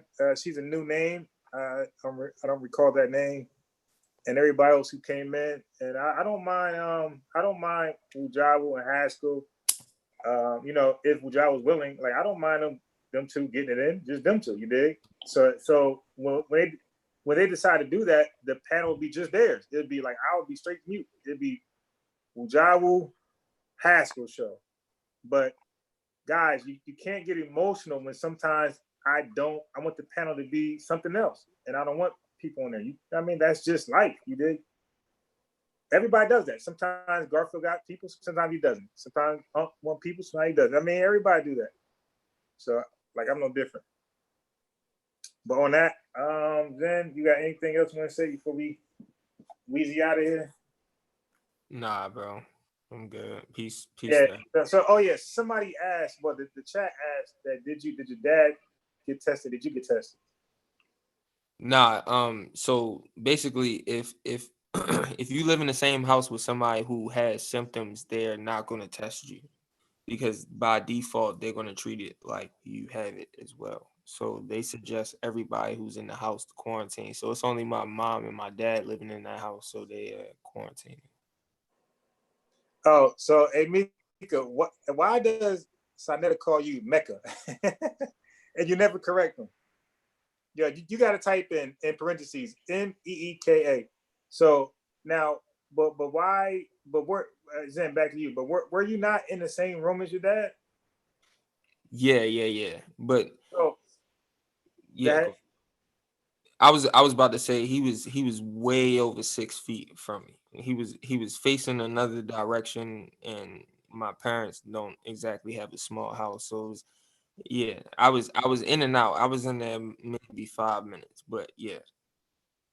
Hey, yo, because once I would have heard that one drive cough, all right, I'll be outside talking. Nah, that's exactly what I did though. Yeah, I don't play around, man. Yo, that's exactly what I did though. Like for real. Like as soon as I heard that and I asked him was he all right, and he said he was all right, and I'm just like, I don't know if you all right, bro. And I just got out. My cousin talking about doing something for my other cousin, some birthday stuff. I'm like, are we outside?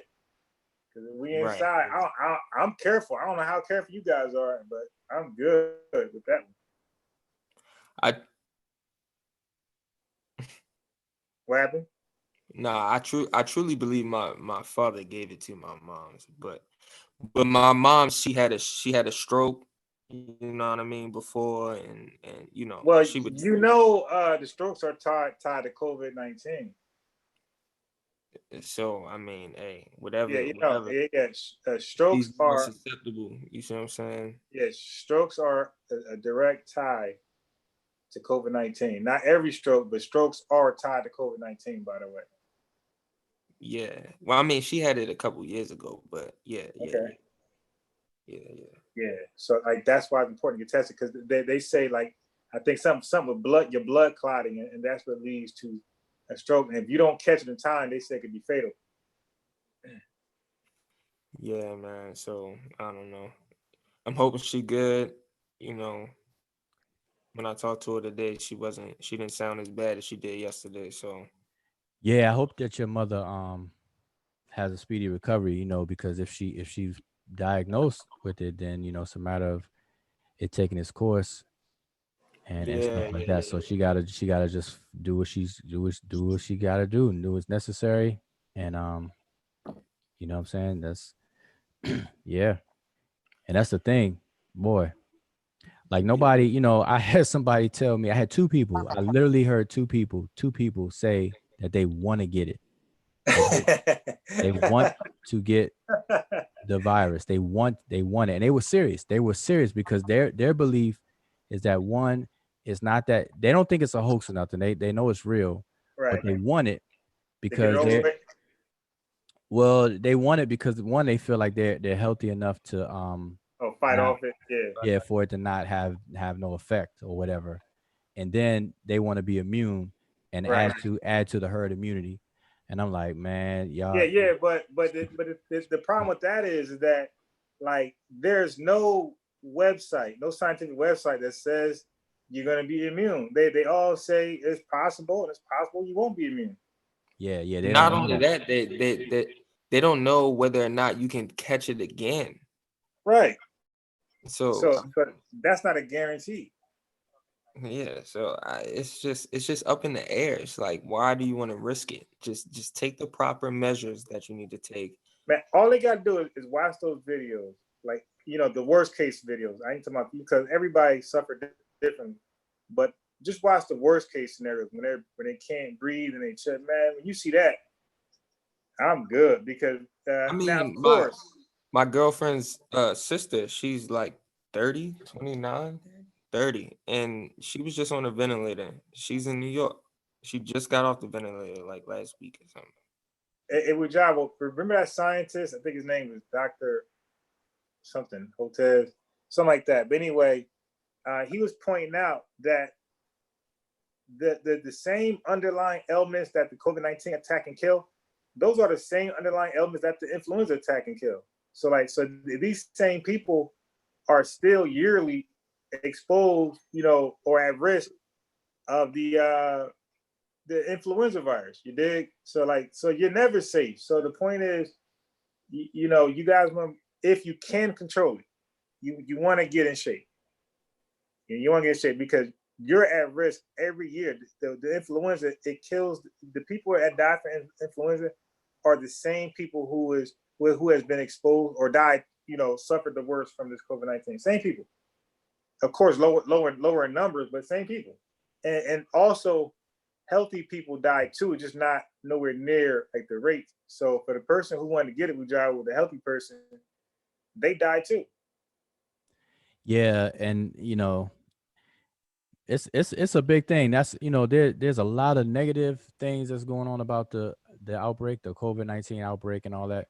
But then there's some sobering positives that could come out of it, because it just brings things to light. It rearranges our value system.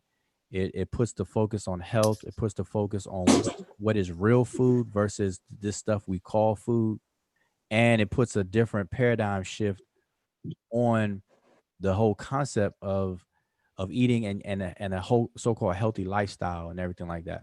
So a lot more people are having those conversations. A lot more people are stepping their game up, at least educating themselves on these kinds of things.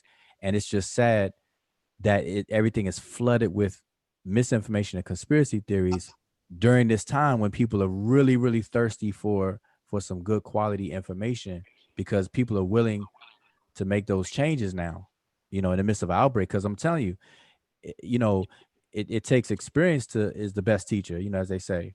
So it's like, while we're in the middle of a pandemic, that's when you want to get things together. The moment it's over, then you're gonna lax. The same thing with getting drunk. I'm sure everybody on this panel have had that moment where you drank too much and you said you never gonna do it again, while you were feeling the hangover and sick about it. But then the moment that went by and came and gone, about a month later, you out partying, tossing back more than you did the first time. The same thing happens. And so right now is the time for people to really pay attention and educate themselves. It's just bad that everything is flooded. And we're in an environment now, we live in a day and age where social media is where it's at, and everything spreads a lot faster than what it did, 10 years ago, 20 years ago. So it's rough. It's really, really rough. It's really, really rough right now. So I've kind of adapted.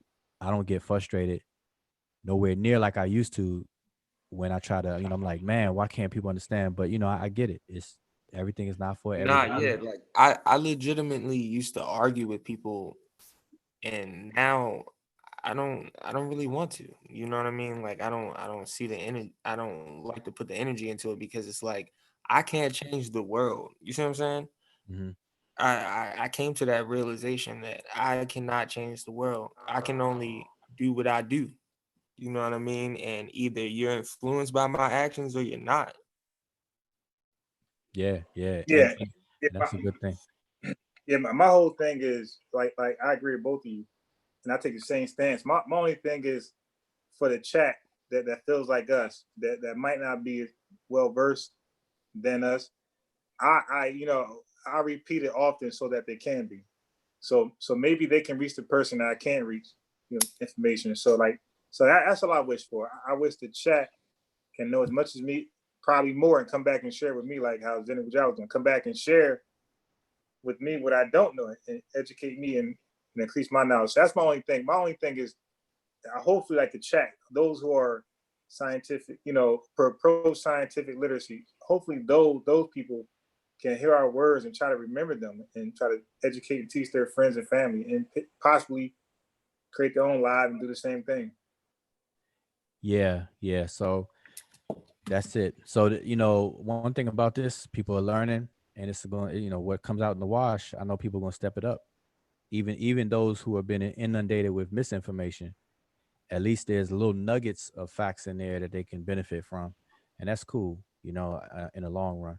But hopefully, people don't do anything crazy and stupid, and either lose their life or cause harm to others by acting, you know, irresponsibly in during this time.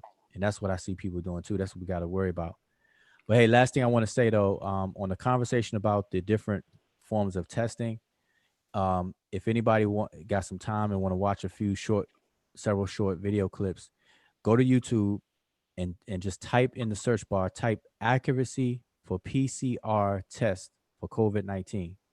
If you type that in there, your search results that you hit back, it's not like a lot of good short videos, you know, 10 minutes or less. Just watch them so you understand what PCR is, what's RT PCR versus the other types of PCR test, and when and how they're being used for COVID-19 versus what was done in the past for HIV and stuff like that. Learn to distinguish what's being said and stuff like that. So watch those videos and you'll Wait, but see. hold on, hold on, just 1 second longer. Earlier, and not too long ago, you said that there's pros and cons to this crisis. I just want to say that the con for me was that, you know, I'm self-employed, so I can't work at all. And like they finally let me try to collect something last Sunday, but I still don't have any money. So the only money I ever got from this government since this lockdown was the stimulus check. Like I never got a payment. So supposedly I'm supposed to be getting something, but that's the con. The pro is my business was it had its high ends, but this year was like a low. Well, not this year. Last year was like a low end.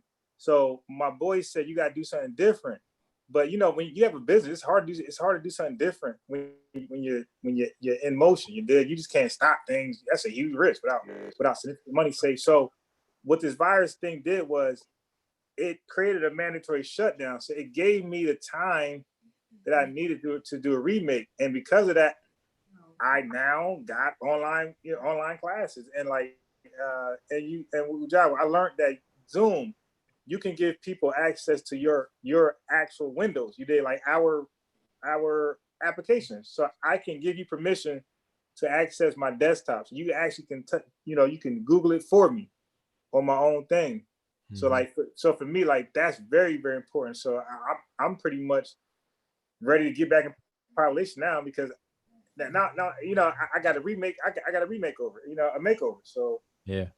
Well, you know, I've been teaching online for a hot minute. I've been using Zoom before everybody thought about Zoom. Everybody was on a Google Hangout. When Google Hangout shut down, I got on Zoom. So really? I've been on Zoom since then. Before they even had a webinar add on. Wow.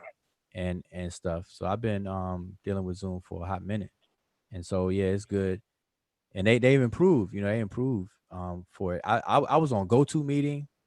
Before that, I went on a couple of platforms, and Zoom was the best choice as far as the pricing, and then how I use it in the cloud.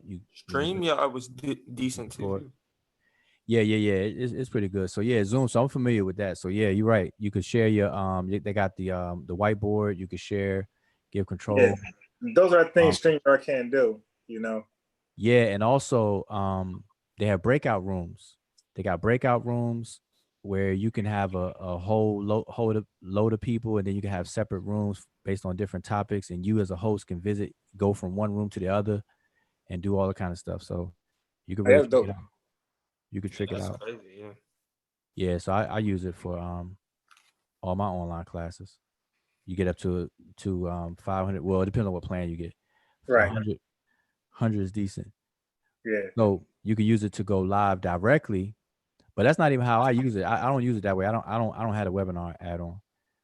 But if you had a webinar add on, you can go to Facebook and YouTube directly, like just go live through the RTMP or whatever. setup. Okay, yeah, I got yeah. But I don't view it that way. I have a broadcasting app that I use outside of these discussions, like, you know, and stuff that I do for other people. And that's what I'm saying. I do technical work for like these professionals. So that's what I'm saying. I'm surrounded, and you know, I'm surrounded, not surrounded, but I'm often around these professionals in certain these other fields. Like right now, I happen to be around people who deal with health and medicine and medical MDs and stuff like that. So I hear what they're talking about. I hear them talk about the conspiracy. That they're not pushing it, but Yeah, I hear them talking about it. Like, oh man, right. you don't believe what I heard. You know, it's like they, you know, they're frustrated. They're like, man, they're dealing with the front line. They dealing with people who they see one day and then a week later they're gone. And so Yeah, they don't that's no laughing matter. So they look at it differently. Even my sister, talking to her, she don't get it. But she's numb. Like you know, she's been a nurse for a long time. So it's different, but it's real. It's When kind you of like that guy Sarnetta had on, who was the guy putting the trachs or something in people's throats or something like that. the respiratory therapist. Yeah. His last video was excellent, man. Nah, his last video he cleaned a lot of stuff up, but his first Yeah, video it was excellent. he was kind of leaning on that conspiracy side, but he was kind of like still he was on Trying he to was hold on. he was on the line. He was on the line at certain point. But yeah, I get it. You got certain medical people who it's not really in their lane and they have an opinion. See what I'm saying? And they Right. come on platforms and people look at their credentials as law, and you know, here we are. Yeah. all right. Well, I'm gonna say Yeah, peace, but all man. So right.